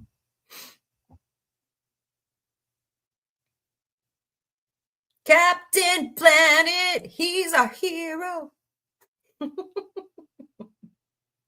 In 1990, Turner created the Turner Foundation, which focuses on philanthropic grants concerning issues pertaining to the environment and overpopulation. In the same year, he created Captain Planet, an environmental superhero. Turner produced the television series Captain Planet, The Planeteers, and its later sequel series with Captain Planet as the feature character. Bring it back. I like Captain Planet. Turner's companies purchased Hanna-Barbera Productions from Great American Broadcasting in 1991, together with other Turner Animation Holdings, including the pre-May 1986 MGM Library and pre-1949 Warner Brothers properties, including early Looney Tunes and Merry Melodies. The Hanna-Barbera Library formed the core of Cartoon Network, which launched October 1st, 1992. I remember it because I was a kid. Let's see, how old was I in 92? Well, I entered high school in the fall of 94. No, 93. Yeah, 93. In 1993, Turner and Russian journalist Edward Salavezi, I hope I said that right, founded the Moscow Independent Broadcasting Corporation, or MIBC. This corporation operated the sixth frequency in Russian television and founded the Russian channel TV6. Turner pulled out in 1994 at the insistence of local executives. He considered re-entering the market in 2001 during a challenge period of independent in TV. Oh boy. In 1993, Turner considered acquiring Paramount Pictures, but withdrew following a meeting with then QVC head Barry Diller. Fascinating. Turner owned the Atlanta Thrashers, an ice hockey team that joined the National Hockey League in 1999. The team was sold in 2004, and they moved in 2011 to become the second incarnation of the Winnipeg Jets. Wow. Turner Broadcasting System merged with Time Warner on October 10th, 1996, with Turner as vice chair. And then January 11th, 2001, Time Warner was purchased by America Online to become AOL Time Warner, to which he stepped down.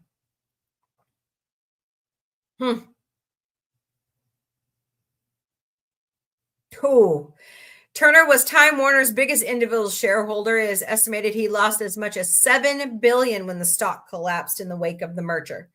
When asked about buying back his former assets, he replied that he can't afford them now. In June 2014, Rupert Murdoch's 21st Century Fox made a bid for Time Warner, valuing it at $80 billion.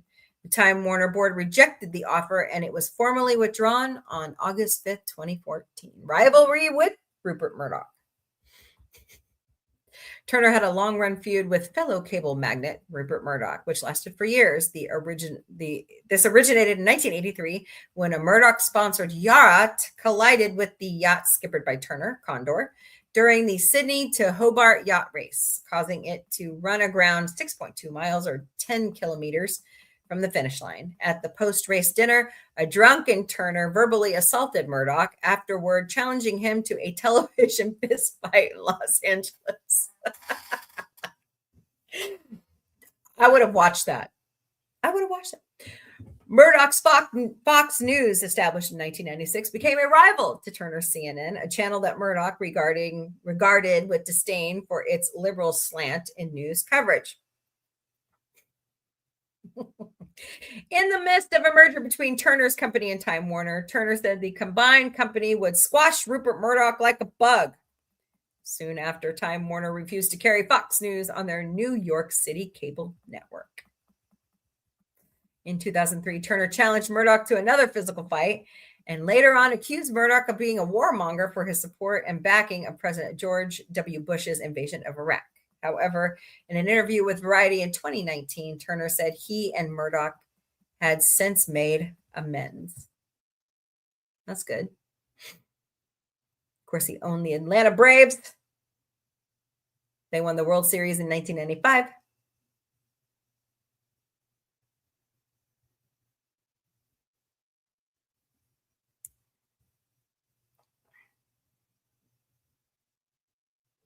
Interesting. So, under politics, on September 19th, 2006, in Reuters newsmaker conference, Turner said of Iran's nuclear position, they're a sovereign state. We have 28,000. Why can't they have 10? We don't say anything about Israel. They've got 100 of them approximately, or India or Pakistan or Russia. Turner was a proponent of healthcare reform bills and said, we're the only first world country that doesn't have universal healthcare, and that's a disgrace. He's absolutely right. In 2010, following both the Deepwater Horizon oil spill and the Upper Big Branch mine disaster that killed 29 miners in West Virginia, Turner stated on CNN that I'm just wondering if God is telling us he doesn't want to drill offshore. And right before that, we had the coal mine disaster in West Virginia where we lost 29 miners. Maybe the Lord's tired of having the mountains of West Virginia, the tops knocked off them so that we may gain more coal. I think maybe we ought to just leave the coal in the ground and go solar and wind. Interesting. Turner endorsed Democratic candidate Hillary Clinton in the 2016 U.S. presidential election. In 2018, he revealed he'd once considered running for president when he was married to Jane Fonda, who told him she would leave him if he ran. Interesting.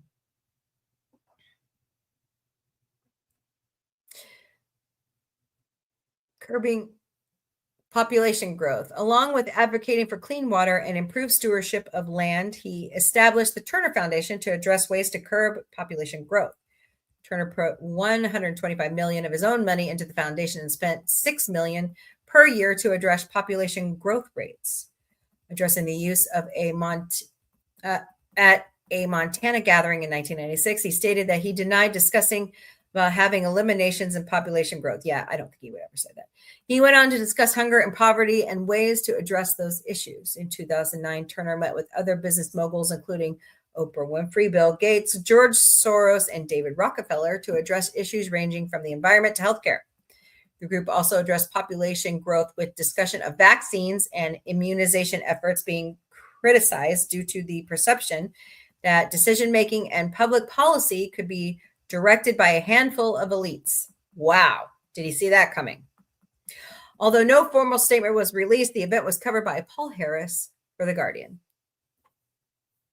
He was called the Mouth of the South. Yep. 5 children. So look at all the awards. Wow. 2014 sports. 2015 Lifetime Achievement News and Documentary. 1995 World Series Championship. 1996 Atlanta Braves home ballpark named Turner Field. 2004 commemorative banner at State Farm Arena honoring his tenure as the owner of the Atlanta Hawks.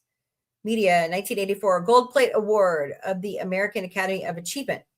1989 Paul White Award, Radio, Television, Digital News Association. 1990 Walter Cronkite Award for Excellence in Journalism. 1991 Time Magazine's Man of the Year. 1997 Peabody Award winner. 1999 Edison Achievement Award for his commitment to innovation throughout his career. 2000 Edward R. Murrow Award for Lifetime Achievement in Communication. Standing in the Hall of Fame. 1992 Television Academy Hall of Fame inductee. 2004 star on the Hollywood Walk of Fame. Organizational. 1991 Audubon Medal from the National Audubon Society. 2001 Albert Schweitzer Gold Medal for Humanitarianism. 2010 Georgia Trustee, an honor given by the Georgia Historical Society in conjunction with the Governor of Georgia. 2013 Lone Sailor Award, which recognizes Navy, Marine, and Coast Guard veterans who have distinguished themselves in civilian careers. Turner was a Coast Guard veteran. All right. As I was saying when I started the show today, if Ted Turner hadn't combined Hanna-Barbera, that's what she said, and Looney Tunes and Merry Melodies and all those great cartoons together to create Cartoon Network, we wouldn't have Butch Hartman. We wouldn't have Seth MacFarlane. We wouldn't have other great animators. So, hey, Connie, greetings, everybody. Been in listening mode, had company over. Hope you're doing well. Hello again, Donnie. So, just remembering Ted Turner today. I have a feeling. It's just for me. I don't know for sure. But I have a feeling that Ted the Bear is kind of named after Ted Turner. But that's just my premonition. So Seth has to tell us that stuff. Anyways. So, what's we talking about? What's it going on? Everybody having a good day? Yeah, I was kind of sad when I heard about that. Ted's passing. He was such a great philanthropist, and he cared about the environment. And you know, he will be missed. Jane says, I mean, look at Jane. She's still going strong. I mean, my goodness. So 87, pretty well-lived life, I say. I didn't even know he was a veteran. That's awesome. So, oh my goodness.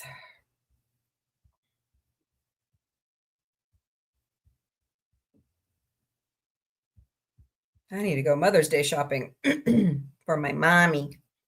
I love my mom.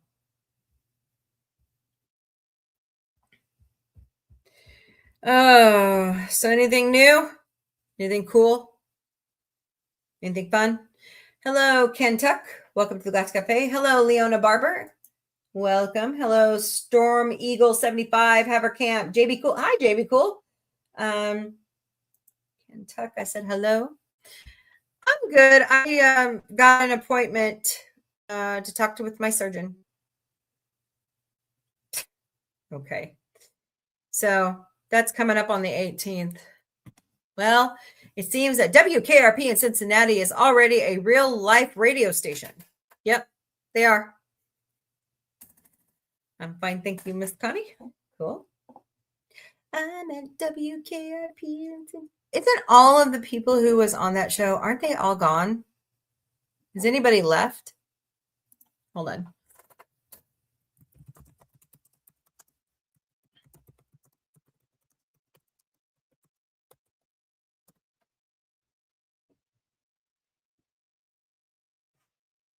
A few cast members are still alive. Gary Sandy, Andy Travis, Tim Reed, Venus Flytrap, Jane Smithers, Bailey Quarters, Richard Sanders, Les Nessman is also reported to be alive and retired. Oh, my goodness. Yep. Lonnie Anderson, Howard Hessman, Frank Bonner, and Gordon Jump have all passed away. That's a great show. I love that show. So many great shows. The new WKRP was formerly known as WOSY. Interesting. 97X BAM, the future of rock and roll. Interesting. Cool. Man, I'm hungry. I didn't grab something to eat after work at 1:30. Bootsy, you sneezing over there, man?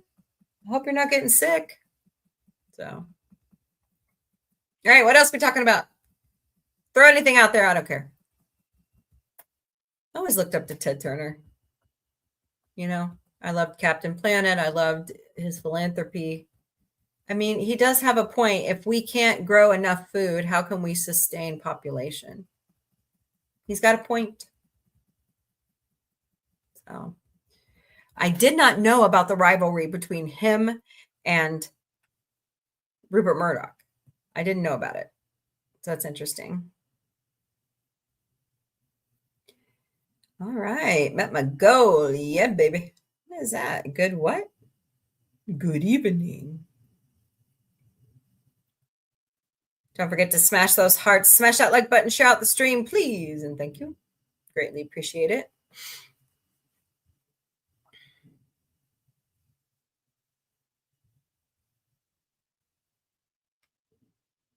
Oh my God, my stomach. It's like rumbling. So what else is going on, Donnie and Fred? Did Fred go to sleep? Fred must have went to sleep. So, ba-dum-bum. Connie, are you ready? Did you hear me earlier? They're rebooting Highway to Heaven. No! Okay. No.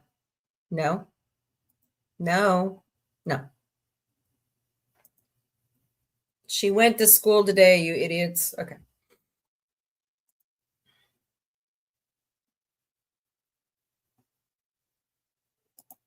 All right. I got 10 heart me's out there. Oops. Maybe I don't. Oh, I forgot to click save. I know. I'm so tired. Baywatch. Oh, all those crappy shows.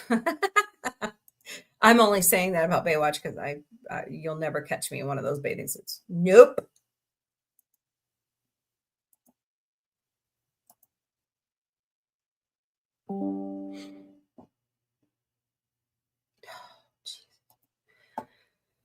Oh my.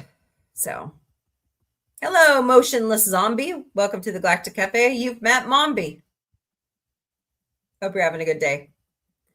Don't forget to smash those hearts, smash that like button. Share. I know I'm getting really tired of reboots.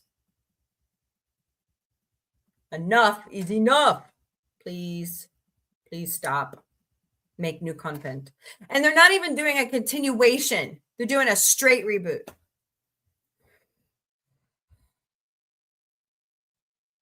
Not cool. Where's Hank Azaria when I need him to be a comic book guy? Worst reboot ever. You know, a lot of people, okay, speaking of The Simpsons, you know, a lot of people are going nuts that Sabrina Carpenter's aunt is Nancy Cartwright, who does Bart Simpson's voice. Do you guys know that? A lot of people are like, what? Yep. Nancy's been in Hollywood for years. She does a great job at Bart's voice, I think. So. All right, what else is going on? Any new food? Any new shows?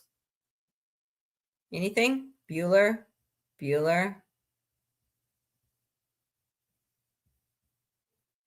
Oh, man. Hey, 22,000 hearts over there. Awesome sauce.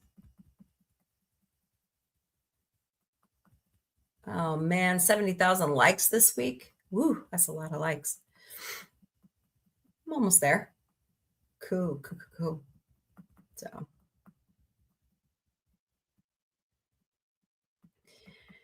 Oh, man.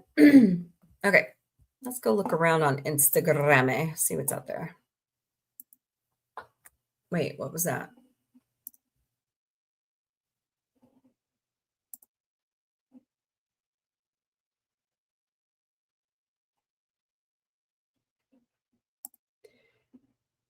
Stars is reporting that their first quarter is mixed as it marks first year flying solo. CEO Jeff Hirsch calls company structurally stronger since it split from Lionsgate. Well, alrighty then. I know they're losing a franchise I love, Outlander. Not cool. Jack Whitnall to host Nacious. Really? Jack Whitnall from the Burbs, the highly successful Burbs? Really? Jack Whitnall to host Nation's Dumbest as Fox lines up celeb contestants, including Hilaria Baldwin, Carmen Electra, and Ice-T. Talk about throwing shit against the wall and hoping it sticks. Okay. How about you throw the Orville against the wall? We will all be watching it. All right? Stop stalling.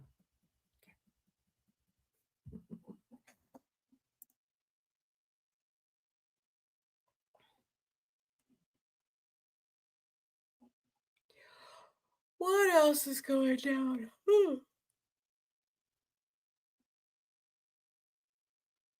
Uh-oh,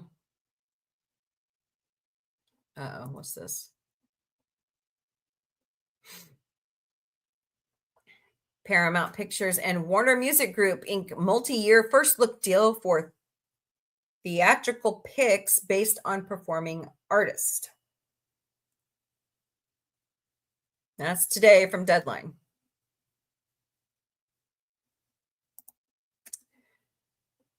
Deadline says Mortal Kombat and Devil Wears Prada 2 sequels are potent at the box office. The contrasting franchises are set for different results stateside and overseas. Interesting. Ugh. Used to work for them. Nexstar CEO Perry Sook says legal battle over Tegna merger is a fight worth having. No, it's not. No. I beg to differ. Yeah, I said it.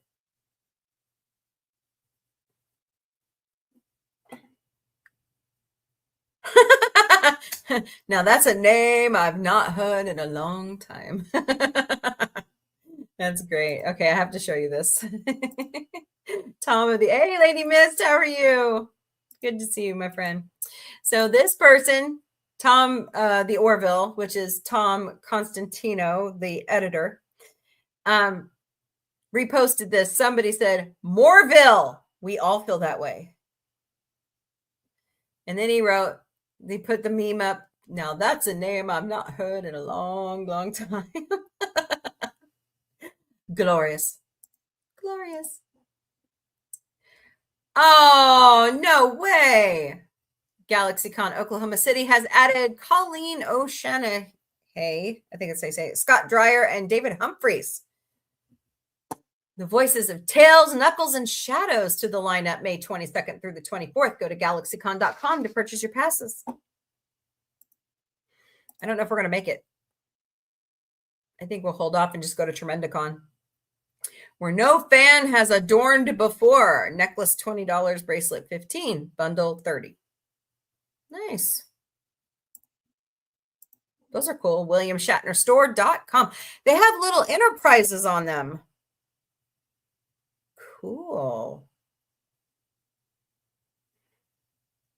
Miley Cyrus is set to receive her star on the Hollywood Walk of Fame. That will be May 22nd at 11:30 a.m. Pacific time. Oh, boy. No. Maria has posted Mr. Muffin and Blossom. Cute. Mr. Muffin and Daisy look a lot alike.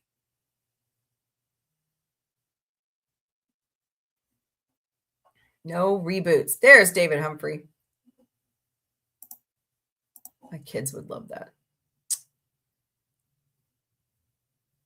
Okay. Is she playing with AI?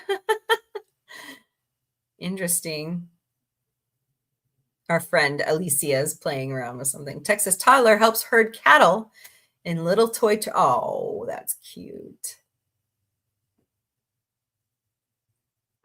Put them to work early. They have to learn.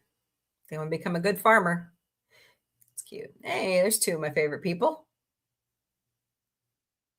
Yep, season 2 renewal. Hayden Panettiere has come out as bi. Good for her, bisexual. Hello, Danielle and Lizard Pants. I like that name. Welcome to the Galactic Café. Now that I know that this book is coming out and that I've chosen to share it with the world, I'm comfortable to confidently say that, yes, I am bisexual. I said it. This is the first time I got to say it out loud. Hayden Panettiere. Good for her. Good for her. Ooh, more James Webb fun from NASA. Glorious. Never let anyone dull your shine. That's right. The heart of Galaxy M77 is shining so brightly in the Webb telescope image, it nearly outshines the galaxy itself. Cool. Celebrate Mom. Okay.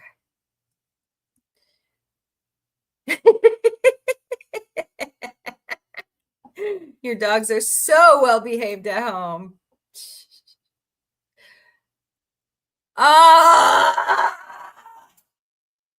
Don't say that word. Damn. Clifford the Big Red Dog is getting a reboot on PBS Kids. Hello, Campaigns Conquest. Welcome to the Galactic Cafe. Hope you're doing great today. Reboots suck. Okay, thank you. Moving on. Never mind. Harry Potter Season 2 is greenlit at HBO, filming Chamber of Secrets this fall. It's not even out yet. Damn, y'all. Moving fast. Are you sure we want it? All right. Harry Potter. All right.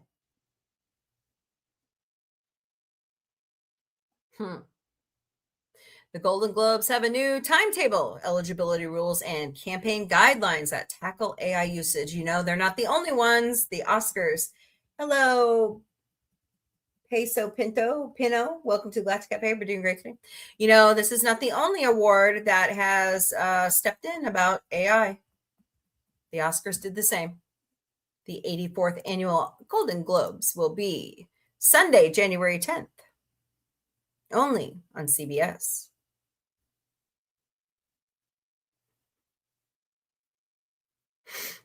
Nintendo has officially confirmed a new Legends of Zelda project ahead of the live-action movie.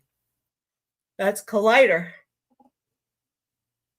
The Legend of Zelda Tears of the Kingdom is getting a massive new companion book due out October 2026. Nice. Ted Turner shaped the entire generation. Yes, I know I'm a part of it. Thank you, Ted, for shaping us Gen Z or Gen Xers. I'm not a Gen Zer. What the hell am I talking about? I'm a Gen Xer. Where's Johnny Bravo?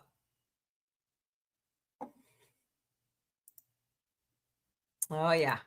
My boys love these shows. That's one of my favorites. Dexter. Dee Dee. Do not come into my laboratory, Dee Dee. Double D. Oh, coward. Love it. Great. You forgot Johnny Bravo. Stupid. Carrie Elways. Oh, look at that cute family. Mia on Peacock. He's not a part of that. All right. Impossible Love Story. Okay, cool. Second Breakfast, an unexpected feast with hobbits, May 31st at 8 a.m. is now on sale for Fan Expo Denver. Cool. Hey, there's two people I like. That's why we love her. That's why she's so wonderful. Go ahead. To have this kind of insanity just below the surface, I think that's what it takes to make a great actor. I I'm really actually do. Damn quite straight, she's boring amazing. in real life. But Not there true. you go. Not true. I swear. You're fucking insane. Seth You know is that? just as insane. That's why we love her. That's why she's so Insane and boring. wonderful. Go ahead. To have Oh! this kind of insanity just below the surface, I think that's what it takes to make a great actor. I I'm really actually do. quite boring in No, she's real not. life, She's but- absolutely fucking awesome. You're fucking insane. That's why we love her. That's why she's so Insane and boring. wonderful. Go ahead. To have Nice. Seth acted a little drunk there. Oh, interesting. The New York Times is reporting that 6 years after Rush lost its beloved drummer, the band is getting back on the road. Rush went silent after losing their drummer Neil Peart to brain cancer in 2020. The band is now returning to touring with Annika Niles, who's forged her own relationship with the group. Awesome. Whoa, look at that. That is cool. Cat's Eye Nebula offers a stunning cosmic fossil record. Neat.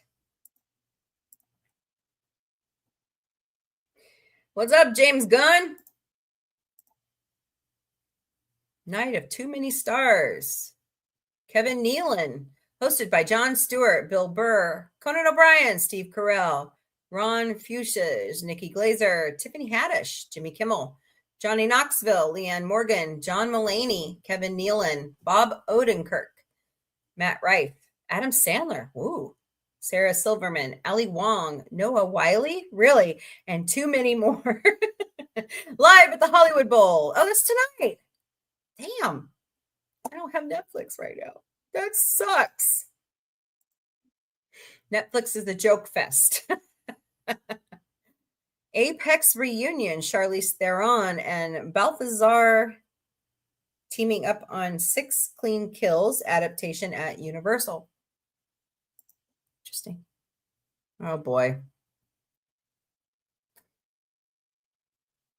Rudy Giuliani, 81, is out of the ICU after receiving last rites.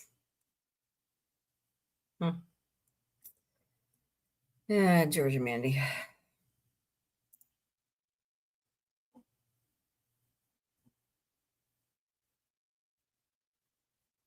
Oh, goodness. Ow. Oh, poor puppers. Oh. She chased a rabbit down a rabbit hole. Oh, no. Been missing for 2 days. Poor baby. What are you doing, Allison?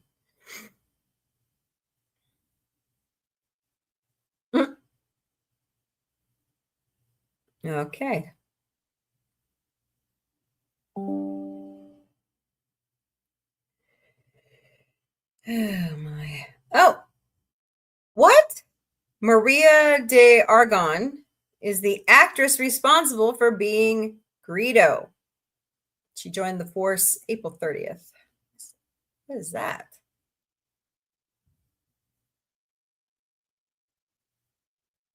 Oh boy.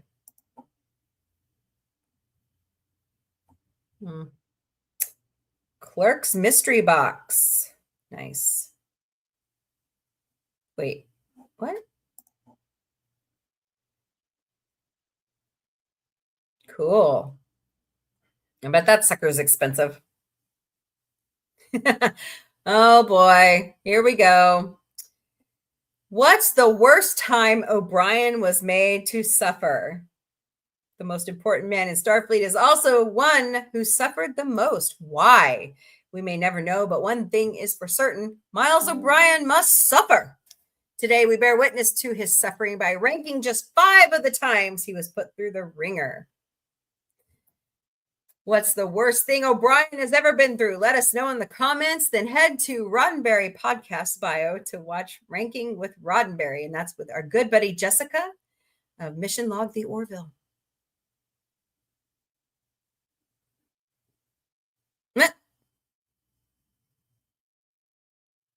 That's Elle Fanning. What? She's out of this world. Margot's got money troubles, now streaming. Oh, boy. Funny. Uh-oh, somebody's in the hospital. Oh, boy, more deli boys. Oh, geez. The brother is so stupid.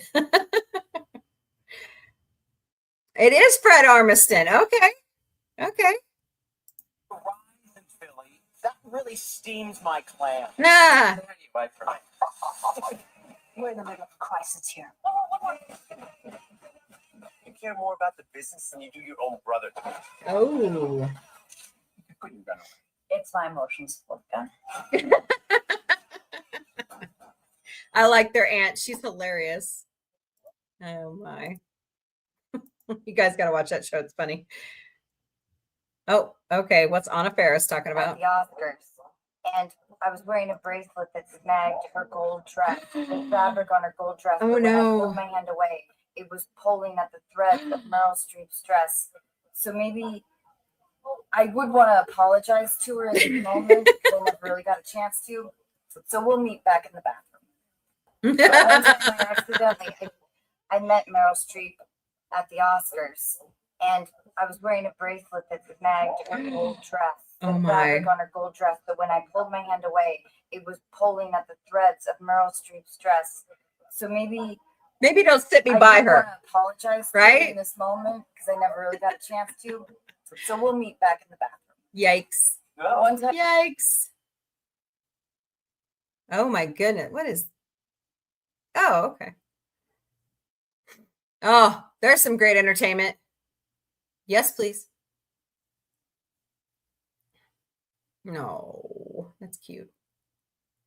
Seth Goes Greek. Lights Up Netflix is a joke festival with star-studded night of comedy and music. I believe that's tonight. Yeah, Savannah Guthrie ducked out the other day. So I don't know what's going on, but I pray for her family all the time. All right. So what we got going on here? Thank you, Ted. Yep. Ah, hell no. I know. Yeah. Ted Turner left us a legacy. And for some of us Gen Xers, that's all we watched after school. Besides Star Trek. Oh, man. Anywho, moving on. All right, guys. Don't forget tonight, beginning at 9 p.m. Eastern, 6 p.m. Pacific, it's Battlestar Galactica Thursdays in the Sci-Fi Mombie studio since we finished the Orville. We have season 4, please. I'll beg. Right, Connie? Right, Lady Mist? We'll beg. We'll beg for some Orville. Please, sir, I want some more. Anyways. Tonight is a 2-parter in the Sci-Fi Mombie studio. I forgot, but hold on. Can I see it from here? Can I finish? A sheepy, sheepy, shoppa, shoopa. Let's see here. Greetings from Earth, part 1 and 2. Then after that, we have 4 episodes of 1978 left. So.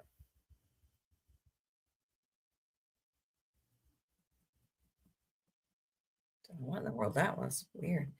So, all right, guys. Thank you so much for being here. Power Ranger Donnie, Lady Mist, Connie Cleary, Fred, anybody else who was lurking. There's a lot of people lurking today. Everybody over on TikTok. Hello, Daniela Litoff. Everybody, thank you so much for helping me reach my goal over on TikTok today. Man, we're almost at 70,000 likes. I'll have to hit it tomorrow, I guess. All right, don't forget tomorrow, beginning at 3 p.m. Eastern and Pacific, it is free for all FriYAY in the Galactic Café. We'll talk about anything and everything. Just like we talked about Ted Turner today. Hey, if it wasn't for Ted Turner, I mean, it wouldn't have pushed forward saving film in America, honestly. So they wanted to stop him. So, all right, guys. Anything else before we depart? And I'll see you back here in a few hours. Bueller. Anyone? Bueller. All right, party people. Have a wonderful evening. Later. 5 days a week called Sci-Fi Mombie Studios, and on Sunday nights it's dedicated to the Muppets. So come join us at 5 p.m. Eastern, 2 p.m. Pacific, 12 a.m. Greenwich Mean Time. The OG podcast is back on Sunday nights beginning at 8 p.m. Eastern, 5 p.m. Pacific, 3 a.m. Greenwich Mean Time, and we are moving on to that paranormal fantasy stuff. The truth is out there with Sci-Fi Mombie. I host a show 5 days a week. It's my signature talk show called the Galactic Café. Bring your breakfast, lunch, dinner, or a snack. Bring a beverage of your choice because it's 5 o'clock somewhere. Let's escape reality and let's talk mostly about sci-fi beginning at 3 p.m. Eastern, noon Pacific, 10 p.m. Greenwich Mean Time. On Monday nights in the studio, it's Toonageddon, where we watch great animated series like American Dad, King of the Hill, Darkwing Duck, Family Guy, The Gummy Bears, Futurama, Bob's Burgers, and so much more. That all starts at 8 p.m. Eastern, 5 p.m. Pacific, 3 a.m. Greenwich Mean Time. Alert, alert, alert! This is a brand new show to the Sci-Fi Mombie Studios on Tuesday nights beginning at 8 p.m. Eastern, 5 p.m. Pacific, 3 a.m. Greenwich Mean Time, called Close Encounters of the Mombie Kind Comedy Tuesdays. I'll be showing you great comedy specials, Red Dwarf, great comedy movies, and so much more. So come join us for a good laugh and escape reality. Beginning at 8 p.m. Eastern, 5 p.m. Pacific, 3 a.m. Greenwich Mean Time. Wednesday nights in the studio beginning at 7 p.m. Eastern, 4 p.m. Pacific, 2 a.m. Greenwich Mean Time. It's our favorite little raunchy teddy bear, Ted. He's back on Peacock. We're almost done, and we will switch over to Murdoch Mysteries once we finish season 2. It all begins 7 p.m. Eastern, 4 p.m. Pacific, 2 a.m. Greenwich Mean Time. Thursday nights in the studio is dedicated to Battlestar Galactica. We're starting from the beginning and going all the way to the newest reboot of the show. Oh, reboots. Anyways, so come join Connie Cleary, JRC99US, Positive Candor, Alicia AVP, and Jack Beers beginning at 9 p.m. Eastern, 6 p.m. Pacific, 4 a.m. Greenwich Mean Time. By the way, the 50th anniversary is coming. Saturday nights in the studio is dedicated to all things Star Trek. So come join us beginning at 8 p.m. Eastern, 5 p.m. Pacific, 3 a.m. Greenwich Mean Time. Oh, it's here, party people. Connie Cleary and I are doing the Galactic Book Club. She has chosen a really great series to start off with called Mixed Magic by Chris Chrisman. So come join us, and we will update our social medias when the first episode will happen. Chris Chrisman will also come join us when we do book analysis. Buy your book copies at Amazon.com. Watch our social media for new episodes of Sci-Fi Mombie Found and Sci-Fi Mombie Didn't Burn It. When I'm outside gigging and I see new products that I think you'll love, I like to show them off in Sci-Fi Mombie Found. And then I like to cook and show off new recipes and to prove to you I don't burn things. So come join me. Just watch my social media. Here at Sci-Fi Mombie and Sci-Fi Mombie Studios, we will never, ever DM you personally for donations. Not happening. But there are 5 legitimate ways you can donate to Sci-Fi Mombie. Scan all the QR codes right here, or search us at co-fi.sci-fi-mombie. Buy us a cup of coffee. Go to throne.com/sci-fi mombie. We put some tech gadgets and some other products out there that, we think we could use or give away, and you buy them outright or you crowdsource with friends. We never, ever receive your personal information. We have Patreon memberships. They're $3 a month. Go to patreon.com/user?lowercase u = 849-72353. We also have TikTok fan club memberships. They're $10 a month. Go to tiktok.com/sci-fi mombie, or catch us during one of our live streams. Press the pink heart to the right side of my name. We also have Venmo memberships. Well, they're not memberships, but you can donate to us there. Sci-Fi Mombie is all over social media. We stream daily to Facebook, Instagram, X, YouTube, LinkedIn, Twitch, and TikTok. We also have Patreon, Discord, Mastodon, Threads, Substack, Lemon8, IMDb Pro, Blue Sky, Pinterest, Counter Social, WhatsApp, and Snapchat.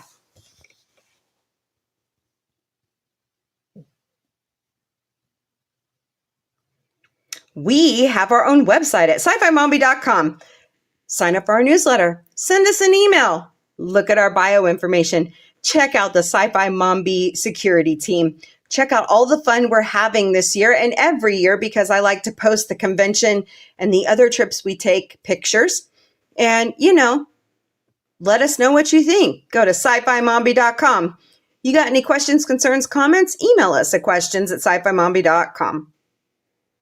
We have our own merchandise shop at sci-fi-mom-b.myspreadshop.com.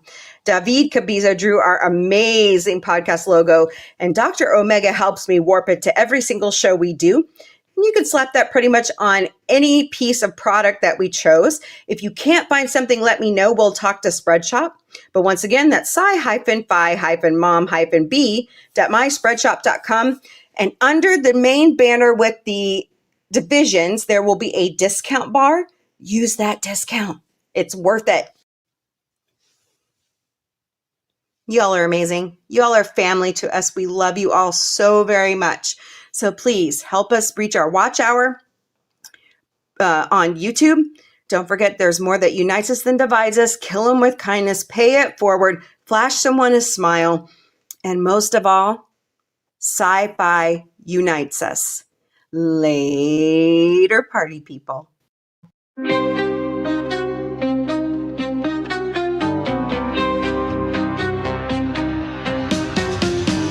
Beaming through the cosmic haze, lights flash in neon blaze, retro rockets start to soar. Sci-fi Mombie wants much more. Sci-fi Mombie breaking through the screen, chasing dreams in a technicolor scene. Warp drive set, let's explore the stars. Sci-fi Mombie, no matter where you are. Binary beats and signals hum. Space age stories, here they come. With quirky charm and cosmic flair. Sci-fi Mombies everywhere. Ray guns pop and galaxies twirl. Mombie's mind is out of this world. Sci-fi vibes that never get old. Welcome to the future bold. Sci-fi Mombie breaking through the screen, chasing dreams in a technicolor scene. Warp drive set, let's explore the stars. Sci-fi Mombie, no matter where you are.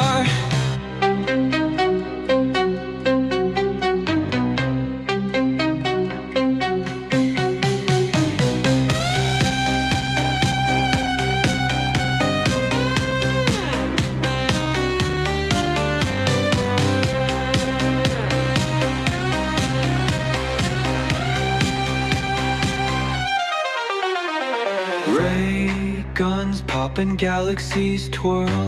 Mombie's mind is out of this world. Sci-fi vibes that never get old.